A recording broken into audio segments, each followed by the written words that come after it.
And Happy New Year to everyone that's listening to us right now as we're back in action. Brock Campbell alongside Mike Shaw bringing you the first game of 2015 as the Perry Maroons are up here at Tonkawa, Oklahoma in Cade County to take on the Tonkawa Buccaneers who are struggling this year. And Lady Maroons are 4-4, so going to be a pretty good contest tonight, Mike. And we've got a very abbreviated pre-game as we were getting on the air, so we're going to take our first time out. We'll come back. We'll dive into the opponent, the Tonkawa Lady Bucks. You're listening to Perry Maroon Basketball on Triple Play Sports. And welcome back to Tonkawa, Oklahoma. Brock Campbell alongside Mike Shaw as we're getting you set for the Lady Maroons game, taking on the Lady Buccaneers here at Tonkawa. 3-4 coming into tonight's game. Coached by Joe Jacobs, his third year here at the helm of Tonkawa. Record last year, 22-7, made a good run last year to the playoffs and had a really good year. I think they got beat in the semifinals if I remember right. A little bit of background about Coach Jacobs. Like I said, third year here. He has had this team at state the last 3 seasons. He graduated from Emporia State in Kansas. He coached in Kansas, but this is his first Oklahoma head position. And his philosophy of the game is he's team oriented. He's an X's and O's they vary with skills of players. So he's an X's and O's guys, and he'll change it up according to what type of team he has. So type of offense we're going to see tonight, ball screens and penetration. Bailey Jacobs is going to be one that it's basically their team. She's the scoring of this team, and if you can stop her, you can stop this offensive side of the ball for the Buccaneers. Is she that lefty over there? That's at the corner right here? She is. Yes. That's her? Yes, that is her. I thought when in warm-ups, partner, when she was going, I was like, that girl looks like to be the best out here. Yep, that is the one. If you stop her, then you're going to beat Tonkawa. Type of defense they're going to run a man at his own. Strengths of this team, they're very resilient. Tonkawa has traditionally been resilient as a team on the ladies' side for many of years. Sometimes you look at the Tonkawa team that's in front of you and you look out there and you're like, they're not that good. And I've done that a couple times in the last 2 seasons, but when they get out there, they're very sound defensively, and they just make a lot of the good reads, and they cut to the basket and everything. So, Tonkawa's struggling this year a little bit right now. They're 3-4, but they've played some heavy hitters before the break hit. So, don't let that record fool you at 3-4. The weaknesses of this team, they're very young. You said, there's no seniors on this team. I think I saw one on the girls. Actually, there's one. Yeah, there's one senior. Actually, nope. There's one senior. That's Bailey Jacobs, the son's, the coach's daughter. But that's it. I mean, they're pretty young. And then what does he know about Perry this year? He said they fight to the end. And boy, that is an understatement because the last game we called the Pawnee game, that was a fight to the end, and Perry got the win and everything. So yeah, these girls are going to fight to the end. These girls have improved since day one. Getting over that hump to beat Pawnee finally is going to give us a lot of confidence going into this new year. So we'll see what happens as we try to make a run these next couple months. What players should we be watching this year? What players need to have an impact this season for you? When I asked Coach Jacobs this, obviously he said his daughter. She averages 17 points per game. And then Sam Allen, 12 points per game. She's not a starter, but actually Samantha Allen, yes, she is a starter. She's a junior. She's 5'7", a junior. And she averages 12 points a game. So those are the 2 players that if you stop, then you're going to defeat Tonkawa. I said, what was your expectations for the season? He said, get better, make a playoff run deep in the playoffs. So that's a little bit about Tonkawa. We'll come back with the question and answer session with Coach Dwyer. You're listening to Perry Maroon Basketball on Triple Play Sports. And welcome back to Tonkawa, Oklahoma. Brock Campbell alongside Mike Shaw. I wondered what I was doing, partner, getting up and leaving. Hey, we're back from break, and we got to get back into the swing of things. Seems like forever ago. Nice to have a little break, though. It was, because we've been going 90 mile an hour since football. So, did you have a good Christmas party, by the way? Yeah, like I was saying, over the intro, I discovered Parks and Rec. It's been on 6 years, but I just decided to take a chance and watch it over the break on Netflix, and it's really good. I recommend it to all the listeners out there. I forgot to put us down, so you heard me and Mike talking in that intro. We were talking about our Christmas break, so there you got some bonus coverage, as you were listening to our intro, and we've got a really good intro. David Deacon has put together an intro for us, and then I spliced some clips on after that, and it's nice to have something that brings us on the air too. So I did forget something, getting back into form. Forgot the Devon Energy liner from the last break. So I want to let you know this game is sponsored in part by Devon Energy, who take pride in supporting local communities and events where they operate. Visit devinenergy.com today to learn more about how they're producing energy in a responsible manner. Devon Energy, commitment runs deep. And now we're going to move to the coaches' pregame interview question and answer session, like we always have been doing this year. First of all, we'll go over Coach Dwyer's questions. I asked him, what does it mean for this team to be 4-4 at the break before the break and going into the new year? And he simply said it's huge for our confidence. We just have to remember how we have to play in order to be successful. Our youth has held us up in some early games, but the more success that we have, the more confident these players will get with what we are doing. And that's truthful. I mean, like I said, they have not gotten past Pawnee, and they finally got over that hump that last game, Mike, and that did wonders getting to 500 before the break. Right, and I bet asking you the girls, they maybe wanted a little bit of a break, but in terms of basketball, you want to keep playing as much as you can. School break, sure, you want that. But right. I don't stay at school, but you want, but you need to recharge your batteries. You go 8 games in the first 20 days of the season. You need to take a break, or maybe it was more than that. Wasn't that quite that scrunched, but it's good to recharge your batteries and get ready to go here and for the home stretch now, because there's no breaks now. And I did ask Coach Dwyer this question about the Pawnee game. I said we've obviously struggled with Pawnee in the past several years. Talk about what that win meant to you and what it did for this team's confidence. Also talk about the atmosphere at the last game as well and how much that may have played a part in the win. He goes, that win let us get Pawnee out of our heads. Simple answer. That's not to say we will beat them every time from now on, but if we don't, it won't be because we don't think that we can. That's a very good point there. There will be a lot of steps like that for this team. I thought the crowd was the best we've had here. The girls played lights out in the fourth quarter, and the crowd was a big reason why. And we did have an awesome crowd at the end of that girls' game. There's so much energy in that arena or in that gym. It was phenomenal that we haven't had that for a girls' game in a long time. So. And then also I asked him, what do we know about Tonkawa offensively and defensively this year? What is your plan to attack and defend them? He said Tonkawa is a lot different than they have been for the last few years. They still have some talented players, but not to the extent that they have had. They will run a 2-3 defense, and they look to spread you with good shooters and let their post work the middle. She is much improved from last year, and that's Bailey Jacobs. She's going to be everywhere.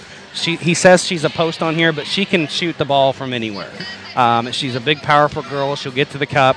She'll get to the free throw line. She'll make you guard her. She can shoot the mid-range shot. She can get down on the post too as well. So she's gonna. It's a matchup problem that we're gonna have to figure out, because if you stop Bailey Jacobs, that's one part of the equation, and then if you stop Samantha Allen as well, then you've taken out the 2 biggest scorers for Tonkawa. So that's going to be keys tonight for Perry, and then keys to the game: patience on offense, make them work hard the whole game, don't do them any favors, and we have to give them one shot and done. So we're going to have to get on the glass as well. So that's a little bit what Coach Dwyer had to say before this game. We're going to take our final timeout. We'll come back to the keys to the ball game and the starting lineups and the opening tip. You're listening to Perry Maroon Basketball on Triple Play Sports. And welcome back to Tonkawa, Oklahoma. Brock Campbell alongside Mike Shaw as we're getting you set for the opening tip between your Perry Lady Maroons and the Tonkawa Lady Bucks. And let's first go over what's the keys to the game tonight, Mike, to get over 500 for the Lady Maroons. Well, like we said, you got to slow Allen and Jacobs down, but on our side, just knock the rust off probably. I know it sounds cliche, but you've been off for 16, 17 days. I mean, yeah, they've been practicing, but you shake that holiday break off and come out executing and on, not on fire, but you come out execute and play your game, and you should come away with the victory tonight. Rebound, block out. That's my big key, because we're defensively, our intensity has been good all year. It's just sometimes we get a little lackadaisical on the defensive end. I mean, on the rebounding end, and just come out rebounding and really not knowing myself, not knowing much of this Tonkawa about you. That's about all I can really input right now. I'm coming off the break too, so I'm kind of in a haze. Got to get knock my rust out. Well, and I would add to that, Mike, the JV girls game today, they only played one half because Tonkawa had very little girls play for the JV today. The JV girls won 16-13 in overtime, but I will add to that about coming out and being sharp on offense and defense. The JV girls were a little lethargic. If you come out here and you play that game with this varsity team with Tonkawa, then it's going to spell trouble. So you need to come out here with intensity and act like you want to be involved in this game and be focused, because the JV girls, it took them a while because they were just nobody was really out there that was wanting to, drive to the hole or put up a shot or be aggressive or whatever. And it took them a while. And some Christmas breaks can do that to you sometime. Yeah. I know you're in the gym a little bit during the break on your own, or you have team practices, but it's not as thorough as it would be, when the season's going. But yeah, I want to see, the intensity, and I want to see the focus with the girls from the opening tip to the end of the game. And like I'll echo what you said. We got to get on the glass. We got to defend Bailey Jacobs and Samantha Allen. We got to box them out because they're going to go to the boards. They're going to crash the boards hard. Bailey Jacobs is 5'11". She's a senior. She's the biggest one they have on the team. All the other ones are 5'7" and 5'8". So height-wise, I think we might have a little bit of advantage there because we might be a little longer, especially at the point guard position. Really on the perimeter. And then and Megan Drake's has got to force her will down low against probably Bailey Jacobs. And if we can get her in foul trouble, that's going to be trouble for Tonkawa. And stay out of foul trouble for Buck. And turnovers. Yeah. That turnovers that we've seen with our young team. I said Buck, I meant Drake. Our team that's been kind of a problem all year. Looks like we got a change in the lineup. Yeah, I forgot to write it down. So who is that? It's Arnold. She's starting again. So is Buck playing? Yeah, she's playing. She's definitely playing. We're gonna have the national anthem. Then we'll get to the starting lineups here in a minute. Yeah, we've got the first game of the year upcoming, and see if our PA announcer is gonna take over. We're gonna keep it right here, Kevin, for the national anthem here. So we'll have the national anthem, then we'll have the starting lineup. So keep it right here.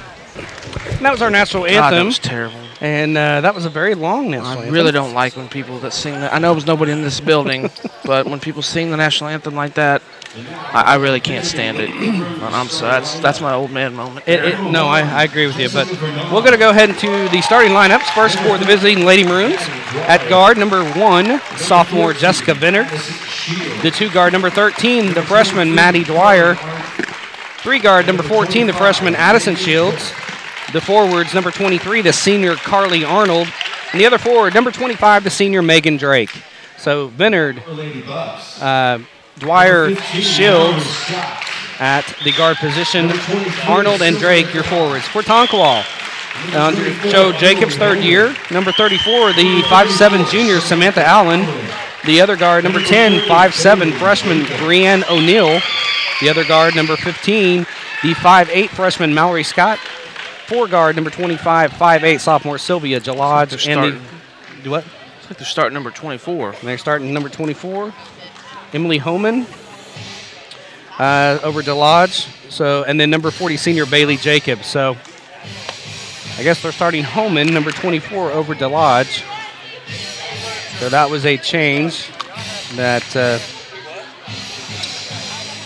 I didn't know about from Coach Jacobs, that I got his starting lineup today.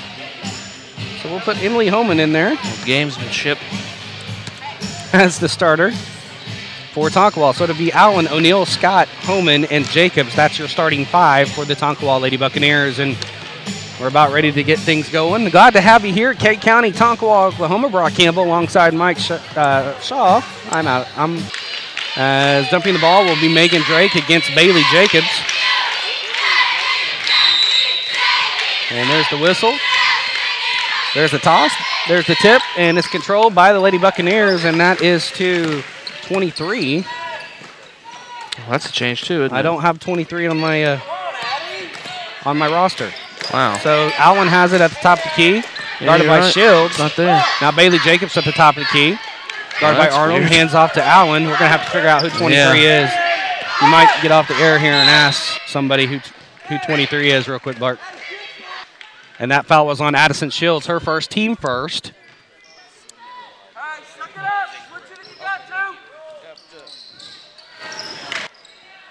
Yeah, you're right. Okay, the lodge is correct, but she's 23, not 25. Okay, 23. And somebody just scored. Yeah, there's a foul on Addison Shields, too, for us, partner. Okay. I don't know who just scored, but Tonkawa's got 2 points, so let's put another.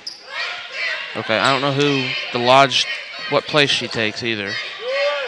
She's a guard. Inside it goes to Megan Drake. Her shot is up and no good. Rebound comes down to Carly Arnold. Sorry, back to action here. She's going to get trapped. She's trying to get out of that. Gets it back to Vinard at the top of the key now. She's going to drive on the right side, cut off by DeLaz. Now Vinard has it right wing. Cross-court pass to Maddie Dwyer, left wing. Tries to go inside, cut off. Now back to the top of the key to Vinard. She's guarded. It's a 2-3 zone right now for the Lady Bucks. Addison Shields has it. Skip pass to the right side to the left side. That's Vinard. Now top of the key goes to Maddie Dwyer, guarded by DeLodge. Reverse to the right wing. That's Addison Shields, guarded by Bailey Jacobs. Just kind of standing around. Inside pass to Megan Drake. One power dribble and passes across the lane to Dwyer. Back to Vinard over here, left wing. Back to Dwyer in the left corner. Top of the key to Addison Shields. Addie will pass it to Vinard for three on the left wing. It's up and good. Cha-ching, ring it up. A 3-ball, first of the new year, and it's 3-2 Perry. Allen has it over here to Bailey Jacobs on the right wing, guarded by Arnold. She'll dribble drive across the left side of the lane. Now cut back to the right, down the lane, and puts up a shot in the lane about 2 feet. It's up and good. Rattles home. It's 4-3. You gotta stop the ball there, partner. Yeah, you gotta get in front of her. Now we gotta press. 2-3 press as Perry breaks the press, gets it across the timeline. That's Addison Shields, and she's going to step on the end line. That's a turnover, and it's going to be back to Tonkawa. They're up 3-2, or 4-3, excuse me. I think that first two was Bailey Jacobs. So okay, that's probably her point, I would assume. Now Holman has it, passes in the corner now to Jacobs here. She'll dribble to the top of the key. She's trapped. Now back to Holman inside, puts up a shot. It rattles in and through, so it's 6-3. Just a high-low game between Jacobs and Holman there. Yeah, using those are their two tallest girls, playing a two-girl game with the two tallest kids. Shields gets across the timeline to Vinard. Vinard's pass intended for Drake is out of bounds, but she's fouled. And who's the foul on? It's going to be on Jacobs. Actually, no. I thought it was 15. Scott. 15. That is Scott. Mallory Scott, her first team first. Tonkawa leads 6-3. 5:15 to go first quarter. Inbounds, it comes to Addie Shields. Now to Vinard over there in the right wing. She thinks about a three. Now thinks better. Top of the key to Shields. Now right wing back to Vinard. Two-girl game here.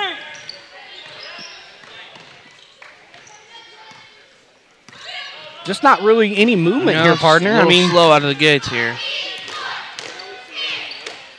Vinard finds Dwyer over here, left wing. Inside pass, it goes to Megan Drake. One power dribble to the left. Back to Vinard, right wing. She's going to dribble drive on the left side. Puts up a shot. It's a wild shot. It's out of bounds, an air ball. But it was tipped. It'll stay with Perry.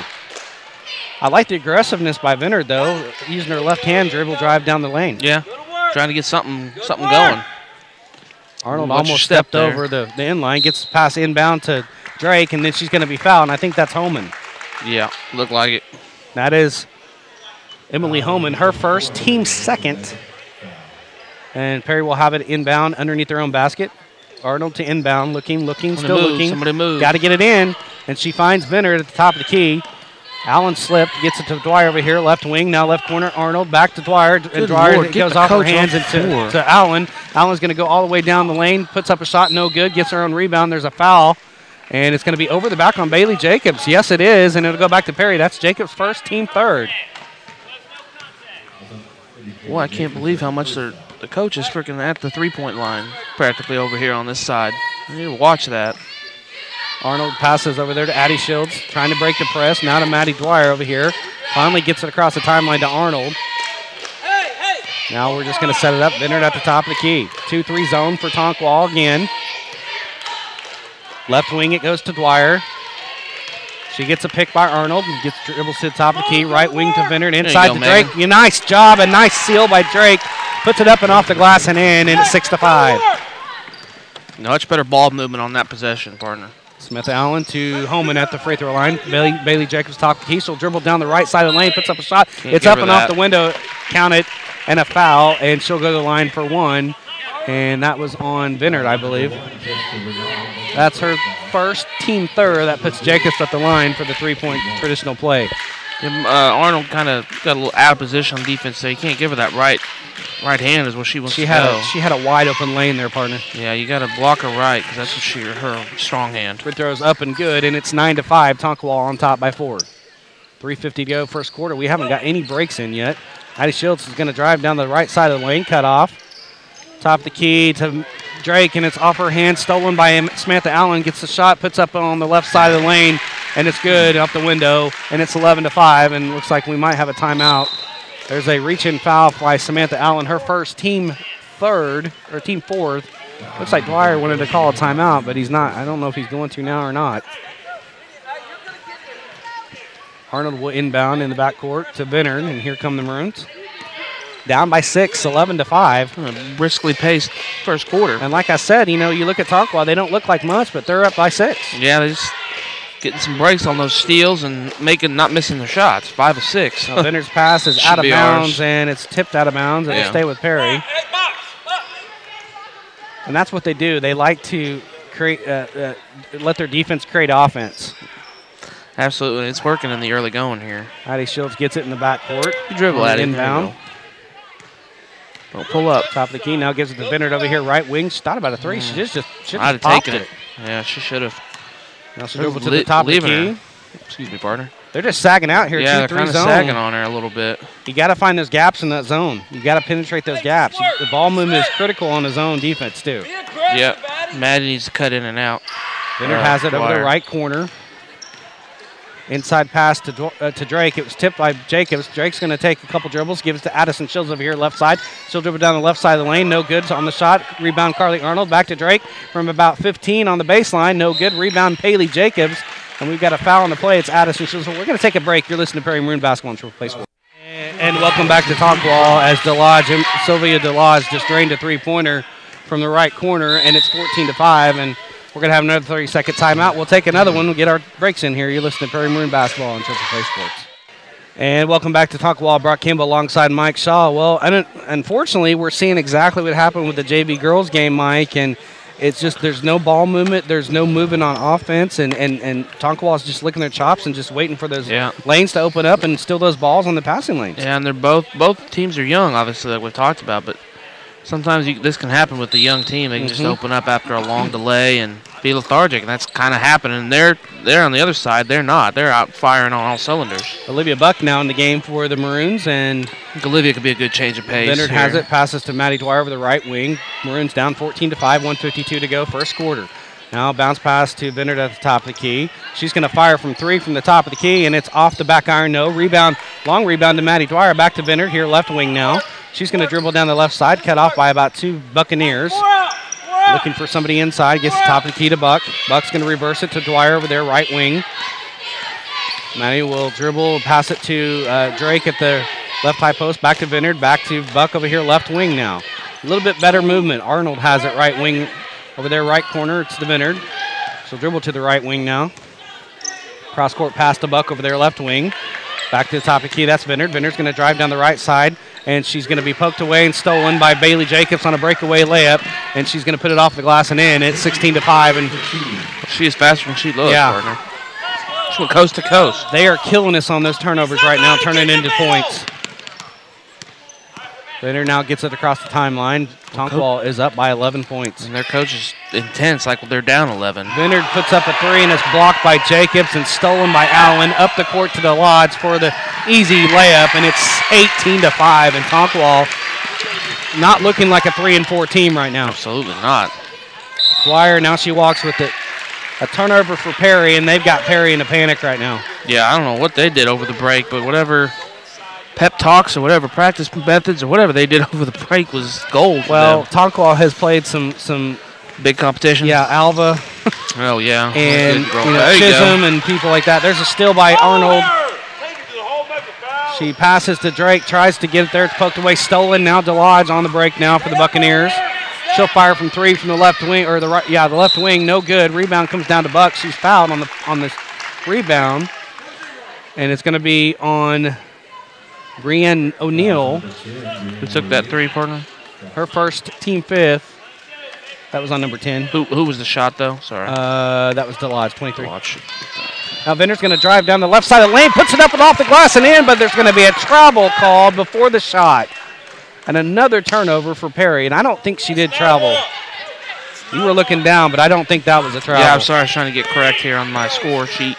Allen passes to Bailey Jacobs for a long 3, and it's up and it's good from beyond NBA, and it's 21-5 after the first quarter. Man. You're listening to Perry Maroon Basketball on Triple Play Sports. And welcome back to Tonkawa, Oklahoma. Brock Campbell alongside Mike Shaw. In that first quarter, the Lady Maroons want to put that behind him.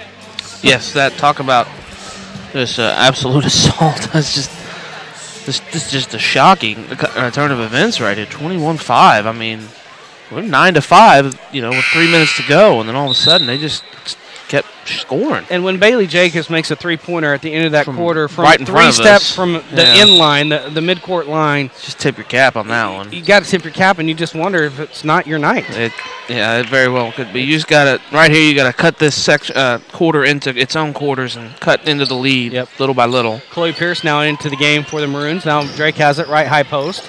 She's cut off, gets an inside pass to Carly Arnold. She misses the layup on the left side. Kind of a difficult shot. She was underneath the goal, but now Tonkawa has it, and Bailey Jacobs coming down on the break. Passes to the Lodge over here, right corner. Guarded by Pierce, the freshman. Gets a pick by O'Neal. Good defense by the Lady Maroons. Now Homan has it. Now picked and stolen by Drake. Girl. As she picked her pocket, gets to Venner, and here come the Lady Maroons to start the offense. Buck has it right wing. Top of the key to Venner. Guarded by DeLodge. Now it looks like they're still in a 2-3 zone. Three's up and rattles in and out for Venner. Outlet from Bailey Jacobs to Samantha Allen. Now DeLodge over there. Right side puts up a layup. No good. Rebound Homan. She puts up a shot. No good. There's a foul. And she'll get 2 shots. And who'd they get the foul on? They got it on Jessica Venner, her second, team 4th. And your general's going to have to come out with 2 fouls. Yeah, it's bad news. Well, rains and pours here tonight. Homan's free throw is not even close. And she'll get another one. Jessica Venner will be coming out. Maddie Dwyer back into the game for the Maroons. Well, this is going to be a tall order for the Lady Maroons to cut into this lead with that best player on the floor. Homan gets the second shot. That one's up, and that one bounces off the back of the iron. No good. Rebound to Drake. Outlet to Chloe Pierce. Here come the Lady Maroons. Iron unkind. Excuse me. Double dribble. Down by 16, and then a double dribble. And those are just things you can't have when you're trying to get back into this ball game. Yeah, just don't look focused tonight. I don't know what it is. This is what it looked like in the JV girls. This is exactly the carbon copy of the game before. Mallory Scott back in. She'll fire a 3 from the left corner. It's an air ball. Rebound comes down to Maddie Dwyer, and I was going to hope they called that because Sylvia DeLodge just absolutely came over the head of Maddie Dwyer, and she gets called for the foul. Her first, team 6th. One more foul, and you're in the bonus. I mean, I guess that's something good for you. Yeah. Yeah. But you're still down by 16, 21-5. Right. That'll help cut into the lead, though, if we can make our free throws when we get that bonus. And I get the ball at the timeline. That's Chloe Pierce. She's going to drive down the lane, puts up a shot on the right side. It's blocked out of bounds by Jacobs. It'll stay with Perry. Well, Jacobs really using her height tonight. It's a couple of blocks. And she is the tallest one of them all. The rest of them are 5'7", 5'8". Now, 3 ball for Chloe Pierce in the corner over there. Right corner, no good. Rebound comes down to Buck. As she retrieves it, gets back to Chloe Pierce right at the timeline. She'll reset the offense. And her pass is stolen by Samantha Allen, and now there's a scrum on the floor. We got a jump ball. Possession arrow is going to be for Tonkawa, and once again, you have opportunity to get some points, and you squander. Squandered away, yeah. You got to start scoring almost yesterday, partner. It's got to start happening. 6:06 to go, second quarter, 21-5. Tonkawa, the ball's on the floor. Matt Scrum on the ball, and Tonkawa comes out with it. So the Lodge gets it down to Jacobs over there, left side, and she's going to travel. Got a break there. Yeah, that was a huge travel. These are the same referees we had at Blackwell earlier in the year. Must live in this area then, I would think. Yeah, it's probably this area. Nice gentleman. Chloe Pierce has it. She almost got trapped. She's got it at the top of the key. Now here comes the trap. And we're going to have a timeout called by Coach Dwyer. We're going to take one with him. And so it's a full timeout. Actually, it's a 30-second. We're going to take a timeout. You're listening to Perry Maroon Basketball on Turf Play Sports. And welcome back to Tonkawa, Oklahoma. Brock Campbell alongside Mike Shaw. Still 21-5. Mike, you've had a couple. You've had a couple opportunities to cut into this lead, but you haven't got any points. And Tonkawa, that zone is really, really wreaking havoc on this Perry Maroon offense. Yeah, it's throwing them out of the. Well, not allowing them to get in a rhythm. They haven't been in rhythm yet since they got in the court.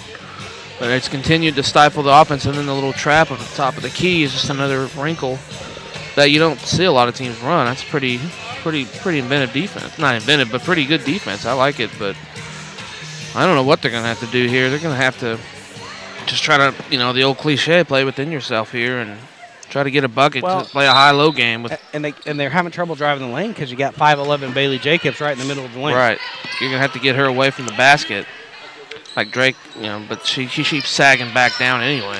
Buck has it left wing, or right wing, top of the key to Maddie Dwyer. Now to Drake. There you go. Now back to Buck for right wing for 3, and it's no good. Rebound, Megan Drake puts it up and off the glass on the left side, and it's 21-7. 14-point lead for Tonkawa. Quickly up to the court. That's O'Neal, and she almost twisted her ankle. It's going to be called a traveling. Boy, I'm glad she didn't get hurt because that one looked like that one hurt. But it's a turnover for Tonkawa. Too fast.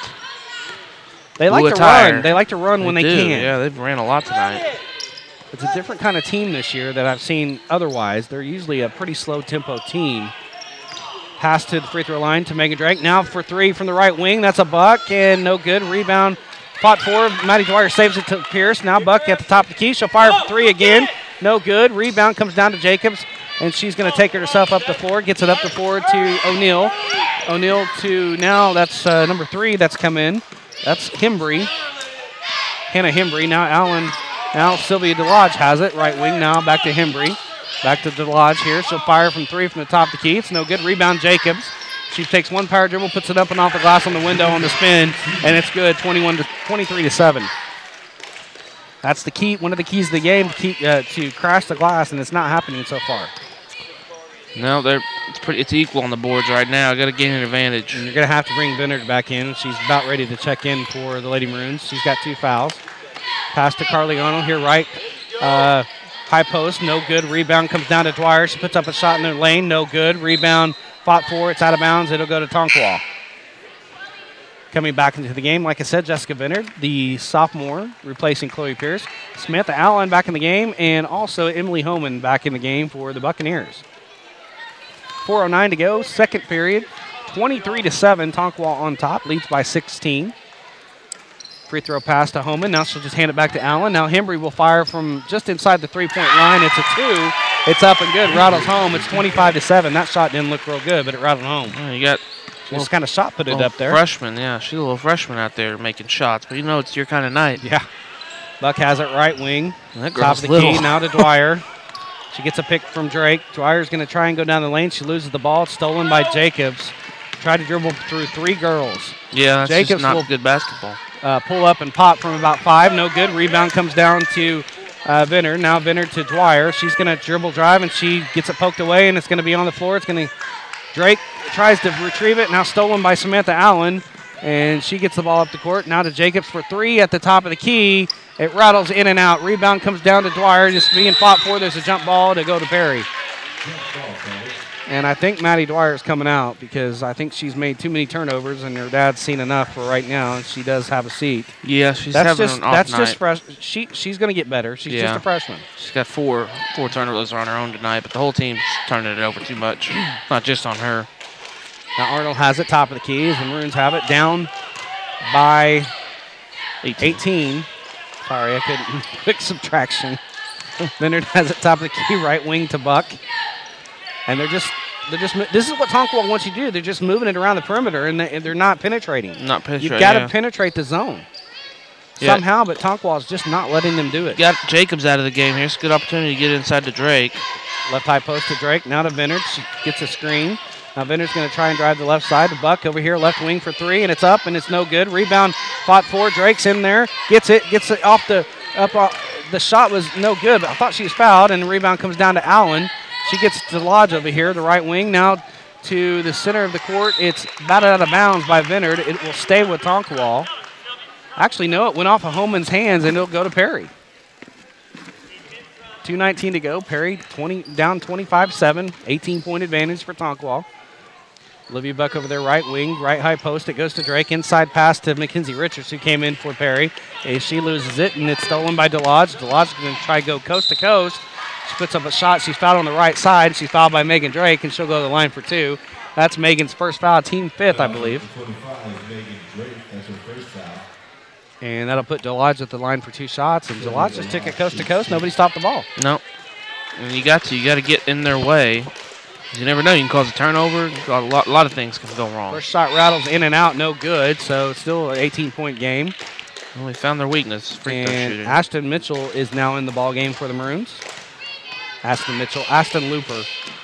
Sorry, Ashton Mitchell graduated last year and she didn't play sports. That's my cousin. And the second shot is good, so it's 26-7. Buck has it over here, right corner. Top of the key for three. Minard is up and good. Ring it up. Cha-ching, another three ball. And she draws within 16. 26-10 is the lead now. Finally got to double digits. Almost poked away and stolen by Vinard. We'll get Jacobs back in the game here. She's at the scores table. Ashton Looper is in the game for Perry.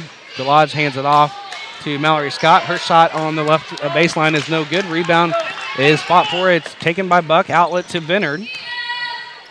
Now to Buck over here, left wing. Inside pass to Carly Arnold. She's double team. Gets it across the lane to Mackenzie Richards. Now to Looper over there, right corner.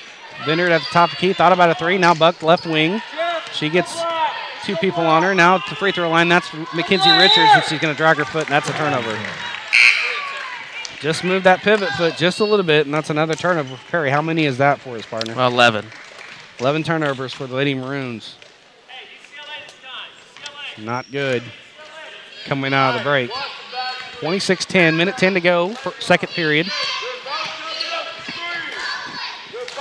Scott has it over there, left corner. Left high post, that's Jacobs. That's coming back in. Now back to Holman, top of the key. Now Allen has it, left corner, or left wing. Right wing to DeLodge. She'll fire from three from there. It's no good. Missed it short. Rebound, Bailey Jacobs puts a shot up and no good again. Holman gets a shot up on the right side, no good. And rebound's fought for it. It finally goes out of bounds and Perry gets it. But, partner, that was 3 offensive rebounds right there for Perry, or for Tonkawa. Yeah, you just got to just not getting on the boards tonight. We're watching the ball. Just watching the ball. As Buck gets it over there, right wing, left wing, Vinard. Thought about a three, but DeLodge closed out on her really quick. Arnold at the top of the key. Now Vinard, left wing. Pass to Looper inside on the right block is batted out of bounds by Jacobs. 27.4 seconds before halftime. 16-point lead, 26-10. The ref just going to let Jacobs stand on the floor the whole night? Basically be a sixth person out there for him? I have no idea. He's out there to the B almost on every possession. Vinard has it. She'll dribble to the top of the key. She's got 20 seconds to go. Looks like we're going to hold for one shot. Buck has it right wing. Cross-court pass to Vinard, left wing. Free throw line, Arnold. Now Buck over there, right wing. Now to Arnold, free throw line. She's going to put up a shot. It's up and good. And it's a 14-point advantage. 26-12, 5 seconds to go. And if she makes this one, partner, she gives it to the Lodge for three over there, the right corner. It's no good, and that's halftime. 26-12. Tonkawa leads. You're listening to Perry Maroon Basketball on Triple Play Sports. And welcome back to Tonkawa, Oklahoma. Brock Campbell alongside Mike Shaw. Halftime of the girls' game, 26-12. Tonkawa leads at halftime, a 14-point advantage. Perry kind of chipped away a little bit at the end of the half there, Mike, but they still got a lot of work to do, and they've got to start boxing out because they've gotten some offensive rebounds. But, man, you got to stop your turnovers too, because, I mean, yeah. I'd be interested in what the stat is. Turnovers to points for Tonkawa because they're letting their defense lead to offensive points. They score at least minimum 8 points off turnovers, like directly off a turnover. Right. At least 8. So you take 8 points off of that, it's 18-12 at the break. Yeah, and that's that's only 4 turnovers. So what's the stats at halftime here, partner? Well, we're the visitors. So Lady Perry Maroons have 12 points, like I said, on 5 of 20 shooting. That's just unacceptable. Ouch. 2 of 10 from 3. Relying way too much on the threes. No free throw attempts. 11 turnovers, 11 rebounds, 2 steals, 4 assists, and 3 fouls. Well, 5 fouls. I missed a couple fouls, obviously, because the scoreboard has 5. The home team is 11 of 23 shooting, and at one point they were 11 of 16. So 11 of 16. So they missed some shots. They let us get back in it, but we weren't getting back in it. 2 of 9 from 3, 4 of 7 from free throw line. Only 4 turnovers, 7 steals. That's a big number for them. 10 rebounds, 5 assists, and 5 fouls. Again, I missed a foul there because they have 6. Jeez, pay attention, Mike. Okay.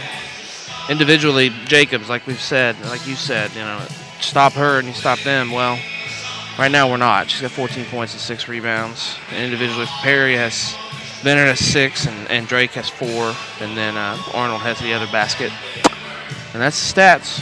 Yeah, and you look at Jacobs, she averages 70 points per game. She's already got 14. Yeah, so you've got to figure out the mystery of stopping her in the second half. And I think if you do that, you can get back in this game. You're only down by 14. Yeah, you got to come out quick and start scoring. You need to get to the free throw line. We need to get Jessica to the free throw line somehow. Yeah, and if Buck's going to continue to shoot threes, it's just, I got to make them. You know, she can make them. I mean, they're giving them the threes. So yeah. they need to. If they're going to take them, they got to make them. And that's what they want you to do too in this zone. Yeah. They just don't want you to get down low. They'll give you the perimeter shot all day long. Yeah. Until you start making them. I agree. We could get down low. Megan could do some pump fakes to get Jacobs in the air. That'd be huge. Yeah. Well, that's the stats at halftime, and it's 26-12. Tonkawa leads your Perry Lady Maroons, and we'll take another break. You're listening to Perry Maroon Basketball on Triple Play Sports. And welcome back to Tonkawa, Oklahoma. Brock Campbell alongside Mike Shaw. Halftime here, 26-12. Tonkawa leads this one. Want to let you know this game is sponsored in part by Devon Energy, who take pride in supporting local communities and events where they operate. Visit devonenergy.com today to learn more about how they're one of the world's leading oil and natural gas producers. Devon Energy commitment runs deep, and want to let you know some events coming up this week. We're not going to be covering them on the broadcast, but I'll go ahead and let you know. District Duels will be Thursday at John Devine Hall. Perry will be taking on, I don't know who they're taking on there. I think there's 1 or 2 teams coming for District Duel, so that'll be at John Devine Hall on Thursday night.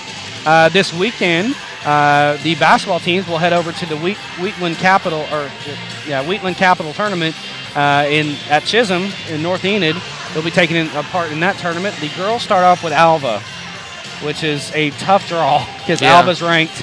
And then the boys play Chisholm to start their tournament. So that's going to be taking place this weekend over in North Enid. And then the wrestlers will be back on the mat this weekend as well. After their district duels is complete, they'll be going to the Cushing tournament. They have their annual tournament right after the new year, like they do every year. So the wrestlers will be at Cushing this week. Didn't have a very good crop of wrestling over the break. Kansas City was hard, and Tuttle, we know how that started. But, you know, this is a young group. This is when Perry starts to put it in gear after the break every year. So, and we've been wrestling a lot of competition that's not 3A level either. So, you know, I wouldn't, you know, be concerned, you know, too much because Perry will get it going again, and we'll have Perry Blackwell next Tuesday, as well as the Blackwell Maroons will be coming back to Blackwell to take on the Blackwell Maroons. So that's our third trip to Blackwell this year. Yeah, you're right. And actually second last year and our first this year. So 3 trips in all this year, this school year, I should say.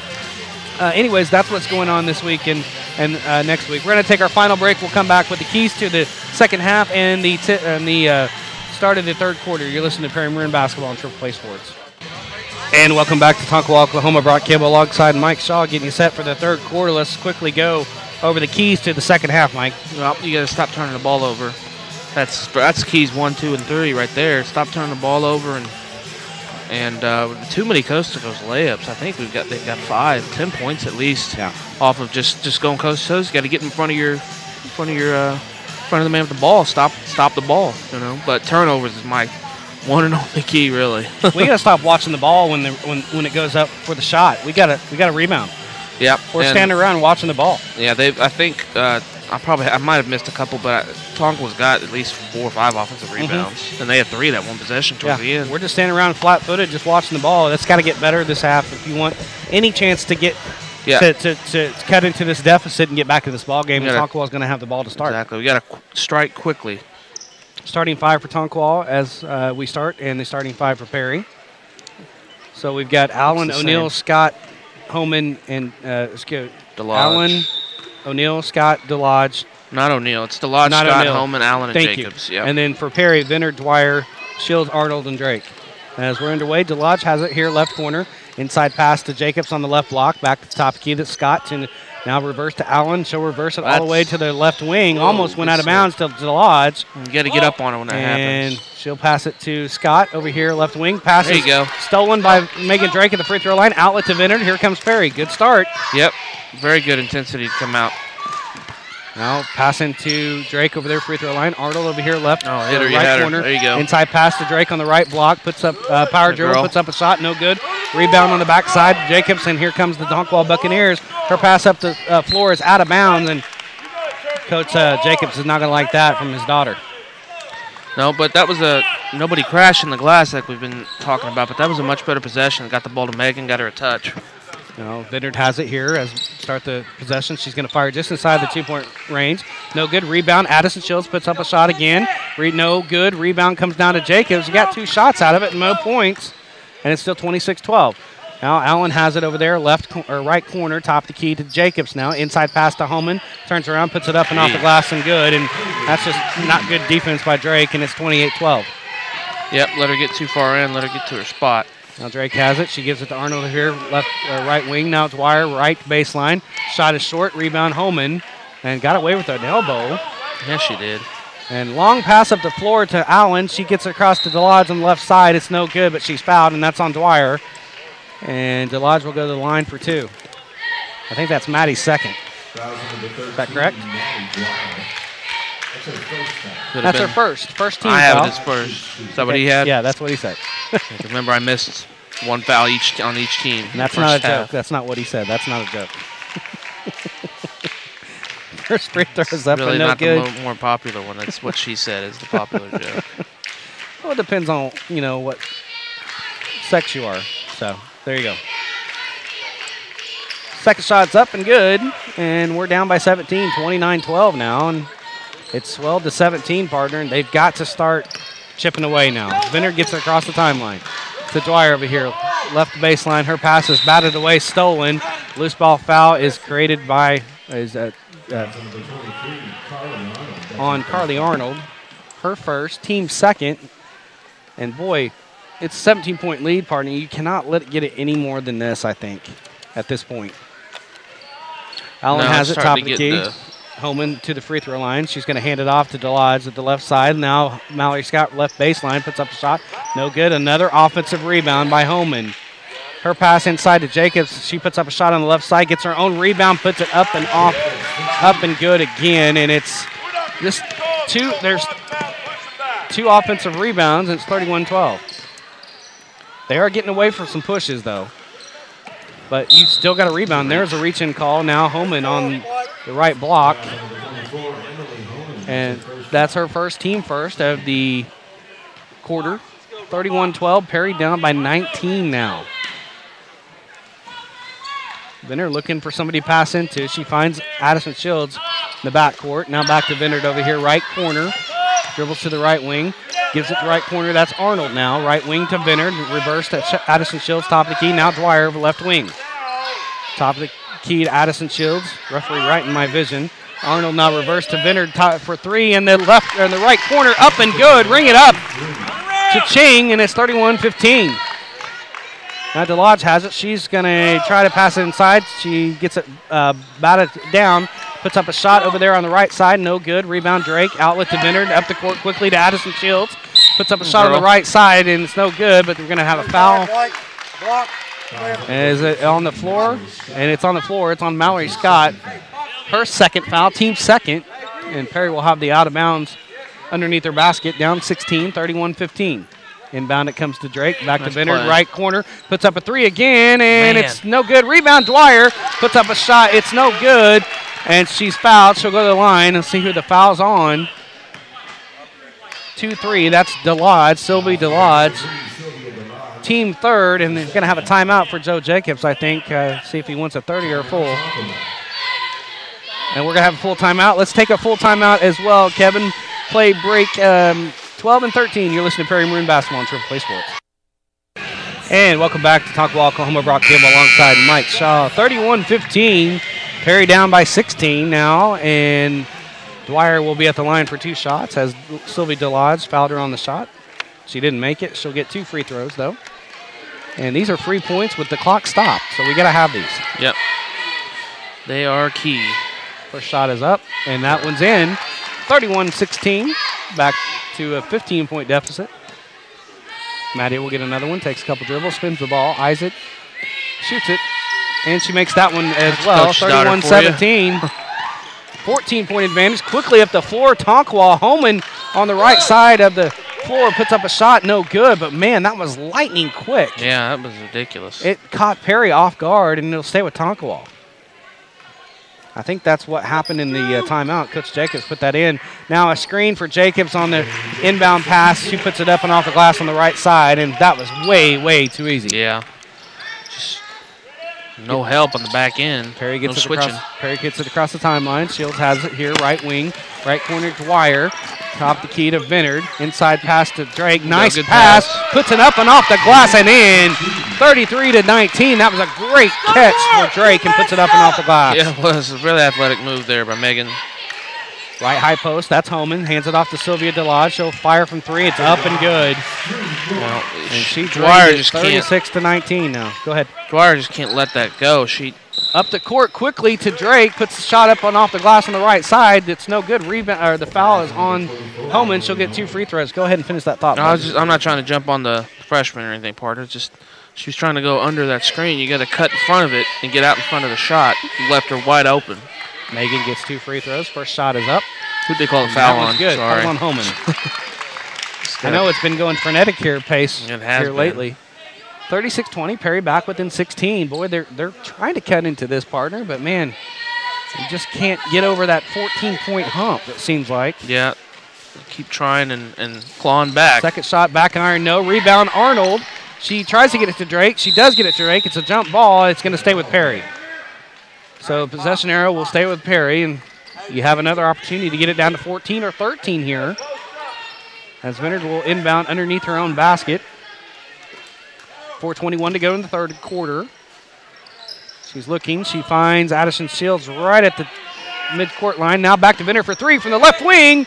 No good. Rebound comes down to Jacobs, and she's got an outlet pass to Samantha Allen, and she's got a breakaway layup on the left side, puts it up and off the window and in. And it's 38-20, and she beat Vinard. She just beat Jessica back there and just kind of cherry-picked, and Jessica didn't see her. Arnold has it, left high post. Now back to Addison Shields, top of the key. Right wing, it goes to Vinard. Top of the key to Shields. Now reverse to Dwyer. Left wing, she's going to fire from 3. No good. Rebound on the backside. Vinard puts up a shot, no good. But she's fouled, and I think the foul went on O'Neal, and she'll get 2 free throws. And it will be on Brianne O'Neal. Team 5th, so you're 2 fouls away from the bonus already here, partner. Wow, that's a lot of time so left. So that could help us. Jessica's first shot is up and good. How many fouls does O'Neal have? She got 2? That's the fouls on, yeah. Yeah, she's got 2 fouls. Team 5th. Jessica gets 1 of 2.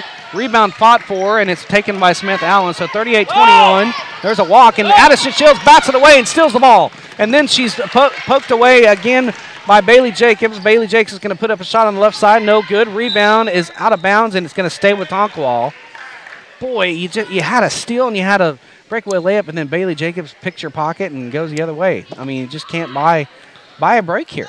No, but that's why she's the best player on their team. She can do stuff that Addie's going to have to come out. Olivia Buck comes back into the game for the Lady Maroons. Inbound plays. Tonkawa's known for it, but there's a steal by Buck. Outlet to Vinard. She's got numbers. Gives it to Buck over there, left wing. Top of the key, it goes to Drake. She'll give it to Vinard over here, right wing, right corner to Arnold. Now back to the right wing. That's Vinard, guarded by Allen. Inside pass to Drake. Takes 1 power dribble on the left side. Puts a nice scoop shot up and in. 38-23. That was pretty. That was really nice. Megan's had a nice game tonight. She's getting a lot more aggressive. I'm liking how she's really progressed in her senior season. Allen gets a pick there from Jacobs over there on the right side. Left wing, it goes to Sylvia DeLodge. She's going to drive down the right side of the lane, puts up a shot on the lane, up and off the glass and in on the right side, and it's 40-23, back to 17. One step forward, 2 steps back for the Lady Maroons. Vinard finds Drake all alone by herself on the right side, puts it up off the glass and in! A foul called, count the basket, and Megan Drake will go to the line for 1 shot to complete the 3-point play as the foul was on Sylvia DeLodge, her 3rd, team 6th, and you're 1 foul away from the bonus, partner, and that could really prove dividends. Yep, as we've got 2:48 to go in the quarter and another quarter to go. Rest of the game, yeah, that's huge. Chloe Pierce back into the game for the Maroons. Drake can't convert the 3-point shot, and rebound is fought for, taken by Allen, outlet to Bailey Jacobs. And she'll just come up the court. Perry down by 15. Now to Allen. Now to O'Neal. Dribbles and top of the key to Jacobs for three. It's off back iron, no. Rebound, long rebound to Buck. Now outlet to Vinard. Here come the Lady Maroons, down 15. This is the part where they haven't been able to get over. Can they get over the 14-15 mark? Now Dwyer. Now Vinard over there, left wing. She's going to dribble drive down the left baseline, cut off. Top of the key, it goes to Dwyer. It goes off her fingers, stolen by Allen. And Dwyer should have touched that just to get the violation, but Allen misses the layup. But that's just a freshman mistake. Now outlet to Vinard. Now Buck for up here, the right wing. Back to Dwyer, right corner, top the key to Vinard. And inside pass to Buck. Inside pass to Megan Drake. Puts up a shot on the right side. It's no good. No foul called. And it's going to stay with Perry. How is there not a foul called as Bailey came across her back of the head? Bailey Jacobs, I don't know how there was no foul call, but it'll stay with Perry. Vinard gets the ball in to Chloe Pierce, the freshman. Back to Vinard over here, right corner for three. It's up, and it's good. Ring it up to Ching, and it's 40-28, and we've got a timeout. Coach Jacobs right in front of us. Boy, he's really playing along with getting on the court in front of us now. Yeah. And it's down to 12-point lead. Certainly see why this team's been to the playoffs 3 straight years. Their coach 100% involved. Not Coach Dwyer isn't. Man, he is intense. Got a full timeout here, partner. Back within 12, and Vinard's kind of started heating up here. And I like how we're sharing the basketball and getting a little bit more aggressive on the offensive side of the ball, getting the ball inside to Drake a lot more. Yeah.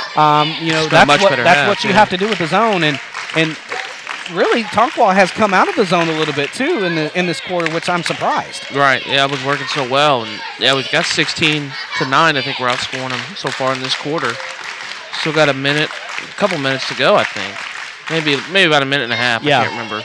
Somewhere a minute and so change. If we can try to get it inside 10, that'd be huge for the fourth quarter. And you're one foul away from getting to the bonus. Yeah. You know, so you got to draw that foul as quick as possible. And then you're 4 fouls away from double bonus. Right. I mean, 2 shots every time. Yeah. I mean, you can try to get Tonkawa's still a pretty young team, except for Jacobs and Allen. You get them kind of rattled a little bit. You never know. And we've really kept Allen in check. Bailey, we haven't kept in check tonight.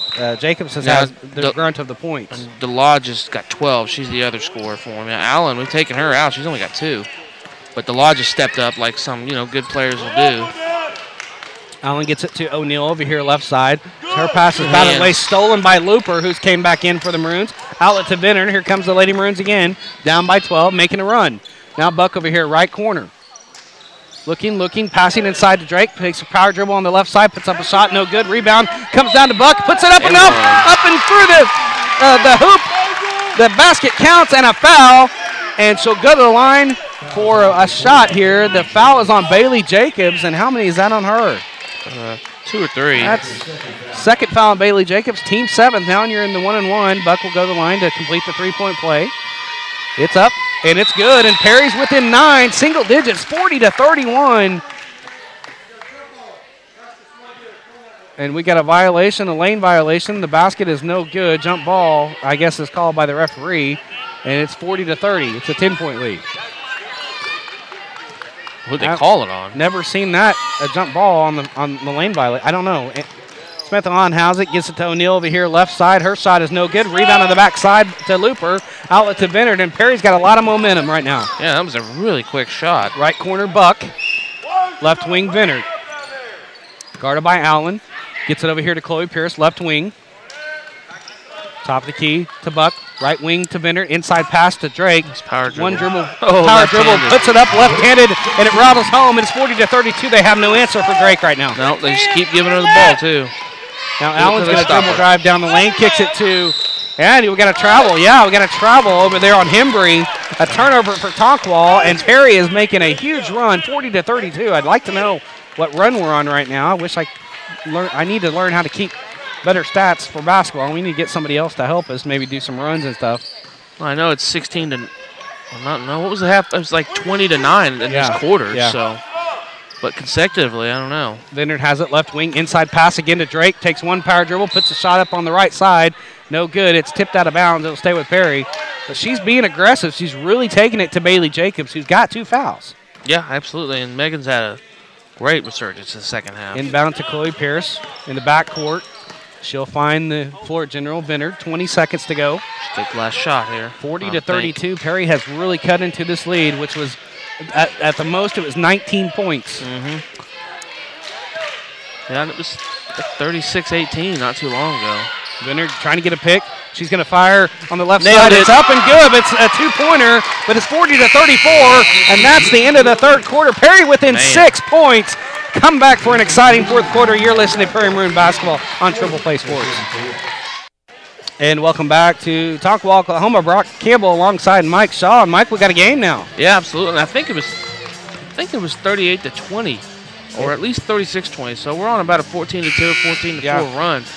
What we're looking at here. And what has been the common denominator, Megan Drake. She had a monster of a quarter in that third quarter. Absolutely. And Jessica getting on fire too. And that 1-2 punch right there, Jessica can fire from outside, Drake is inside. That's really open up things. Yeah. And Megan's getting a lot more aggressive. And then you also look at it, you're only down by 6, but you're in the bonus already. Yeah, and we've got 4 fouls to give, so we can play aggressive on defense still, not worry about getting into foul trouble in our own right. And Holman will be back in. Emily Holman comes back in to start the fourth quarter. Tonkawa has the possession to start. She's trying to find somebody. Finds Jacobs over there, right wing. Guarded closely by Buck. She's going to drive the right baseline. Cut off nicely. Now to DeLodge. She fumbles it. Retrieves it. They've lost all focus. Yeah, they have. They really have. Take advantage of that. Keep taking advantage of it. Inside pass to Allen as she tried to post up. Gets it across to Mallory Scott. Now to Bailey Jacobs over here, left wing. She's going to dribble to the top of the key, hands it off to DeLodge, gets a pick there for DeLodge. As she dribbles to the top of the key. Now Samantha Allen here, right wing, inside pass to Holman. It's out of bounds, batted, but there's a foul. It's on Drake, but like you said, it's only the third team foul. I think that's Megan's second. Yeah, that's only her second, so they can really afford to play aggressive. You don't want stupid, silly fouls, obviously. But and that was an aggressive trying foul. to slow this game down, too. That's exactly what they're going to try to do. I think that's what they're doing. They're really trying to spread it out. Now inbound comes to Bailey Jacobs, puts a shot up on the left side of the lane, no good, but there's a foul. It's on Buck. Or put Jacobs at the line. That's not what you want to do at all. Now it's like they know they've got fouls to give, and now they fouled the last 2 possessions here, or 2 plays. That foul's on Olivia Buck. I think it's her first. Yes, it is. Yeah, I've got it for 1. Jacobs goes to the line for 2 shots, and she makes the first one. So it's back to a 7-point lead, 41-34, 7:29 just underway in the fourth quarter. She'll get a second shot. That one's up, and she's just confident. Just like Maddie, the coach's daughters, they can really shoot free throws. Now Tonkawa's going to put a press on. 2-2-1. Gets it across the – good job by Vineyard getting it across the line. Now to Buck. Now over there to Looper. Left corner, it goes to Chloe Pierce. Got a small lineup in there for Perry. Yeah, now Vineyard's going to fire for 3 from the left side. Rattles in and goes down. And a cha-ching, ring it up. And it's 42-37. 5-point lead. Now Mallory Scott has the shot over there on the right side. He puts it up.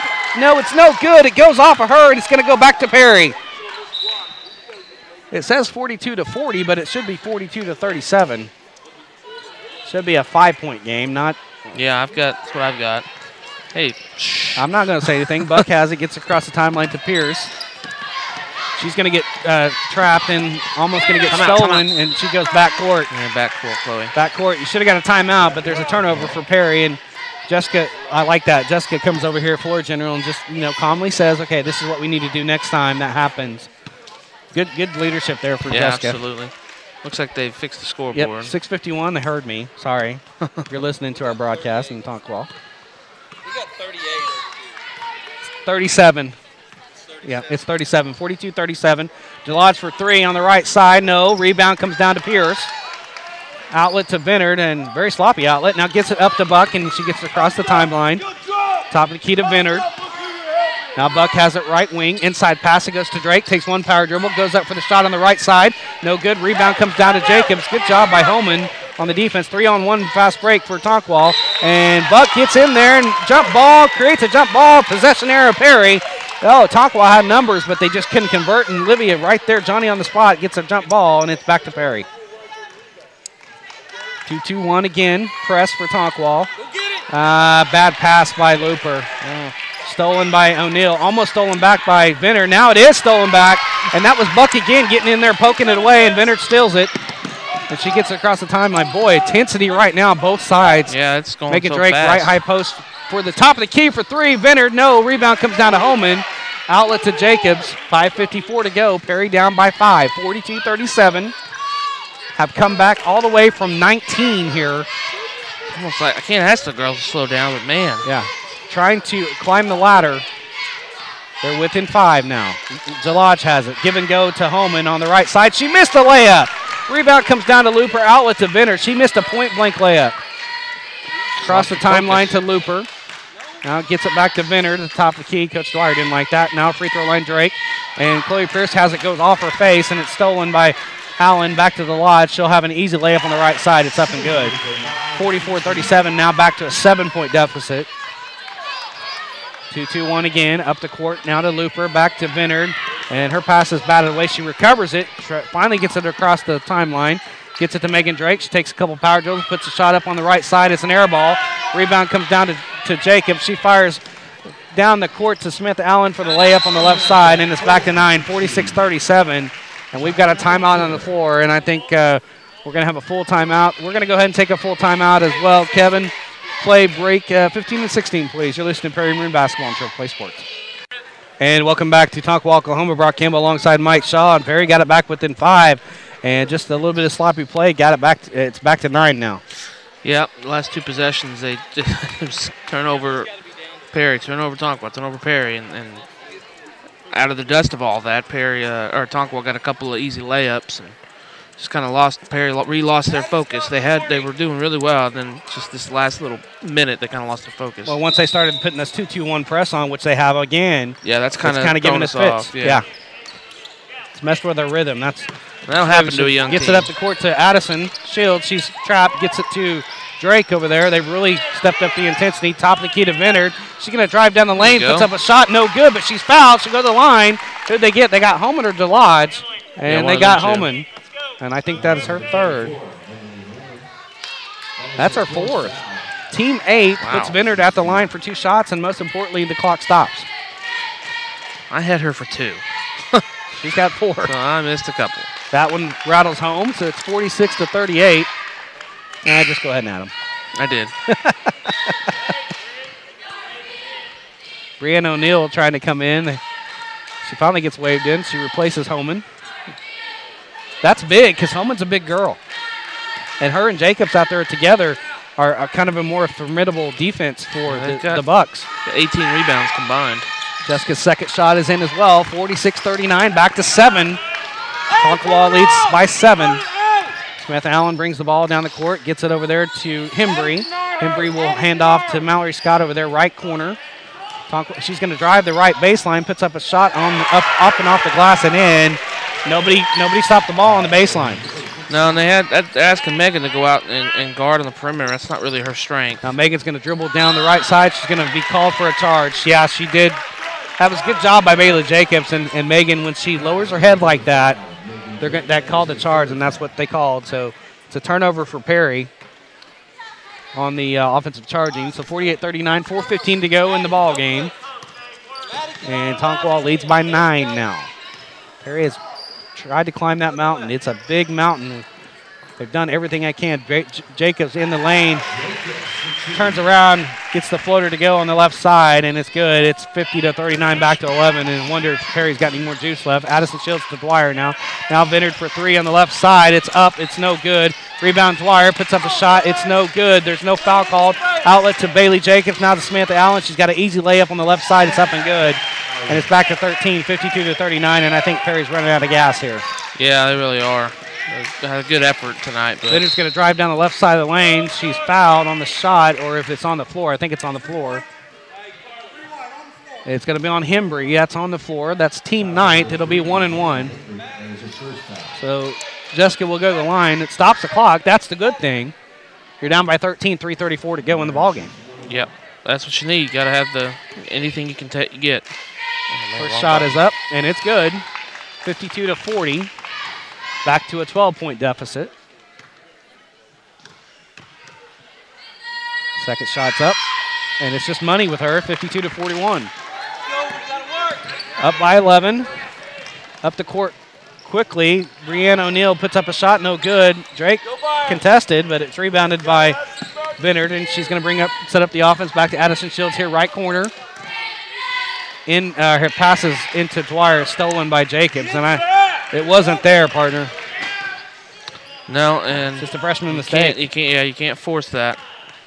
Jacobs been all over the floor tonight. Hand to Samantha Allen, and you know Tonkawa's going to start slowing it down now. Yeah. Gets it to Jacobs over here as they are really high. They're causing all those lanes to open up, and Brianna O'Neill loses the ball. It's still on the floor, and Tonkawa, there's a jump ball. Yeah. And it's going to stay with the Tonkawa. Coach Jacobs was yelling for a timeout, but he gets the possession arrow on his side, though. You know, maybe the ref didn't feel like giving the sixth player on the floor the timeout. Holman's going to be coming back in with 4 fouls. I digress, though. She replaces O'Neill. You don't even need a coaching box here in Tonkawa. It's really bothering you, isn't it, Barton? It is. DeLodge splashes in the paint, puts up a shot, no good. Rebound comes down to Tonkawa. Allen has it. Now top of the key to Jacobs, and she will slow it down. Boy, you've got to get the rebounds, especially when you're down by 11. Yeah. They're just kind of tiring us out with all the running they've been doing. And now Jacob, the coach's daughter, she knows how to draw the fouls. To draw the foul and to hold the ball and not get the 5 count, but she gets fouled by Arnold. Her second, team 6th, and they're within 1 from the 7 fouls now. Jacobs getting a little frustrated with her teammates. That's a carry. That's a huge carry, 2 carries.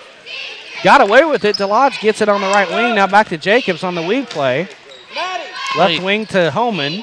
Well, you got to have 3 Holman's officials. passing to Hembry in beneath the trees. Now to Smith Allen, top of the key. Yeah, that little girl's not going to shoot. Now that Bailey in there. Jacobs over there, right wing, top of the key to Holman. Now DeLodge has it right wing, and they're going to have to foul and put him on the line. 2:11 to go in the ball game. That's going to put DeLodge at the line for a 1-and-1. That's Benard's 4th foul. Or 3rd. I thought he said 4. That's Jessica's 3rd. I had her for 2. What do I know? This game's been kind of frenetic. I've been kind of falling behind. DeLodge goes to the line, puts up a shot, and it's good. 12-point advantage for the Buccaneers, 53-41. 2:11 to go in the ball game. Boy, and this has been kind of a surprise. DeLodge, who we didn't expect. Second shot's up and good. 16 points tonight, partner. 13-point lead. Venner quickly up the floor to Addison Shields. To Arnold, now to Venner, for 3 at the left wing. No good off the back iron. Rebound Bailey Jacobs, and looks like we're going to have a substitution, I think just for fouling purposes, coming in for Perry. Flashing into the lane is DeLodge. No good. Rebound comes down to Maddie Dwyer. Outlet to Shields, and she's going to run with it. Puts up a shot on the right side. No good. Arnold, rebound on the back side, and then she's blocked by Homan. And now here comes Allen at Tonkawa. Pass to Homan over there, right baseline. Top of the key to Jacobs, and she's going to slow it down. 1:32 to go. Get up, get up, get up, get up, get up, get up. You got to get up and get a count. She spins out of that. Gets it over here to DeLodge over here. Left wing. Right wing to Smith Allen. Addison Shields trying to foul her, and she's obviously fouled her, and they didn't call it. Yeah, you got to call when they foul. DeLodge over there, right corner, top of the key to Jacobs, and they're finally going to foul Jacobs. That's not who you want to foul. Not who you wanted, no. That's Arnold. That's her 3rd.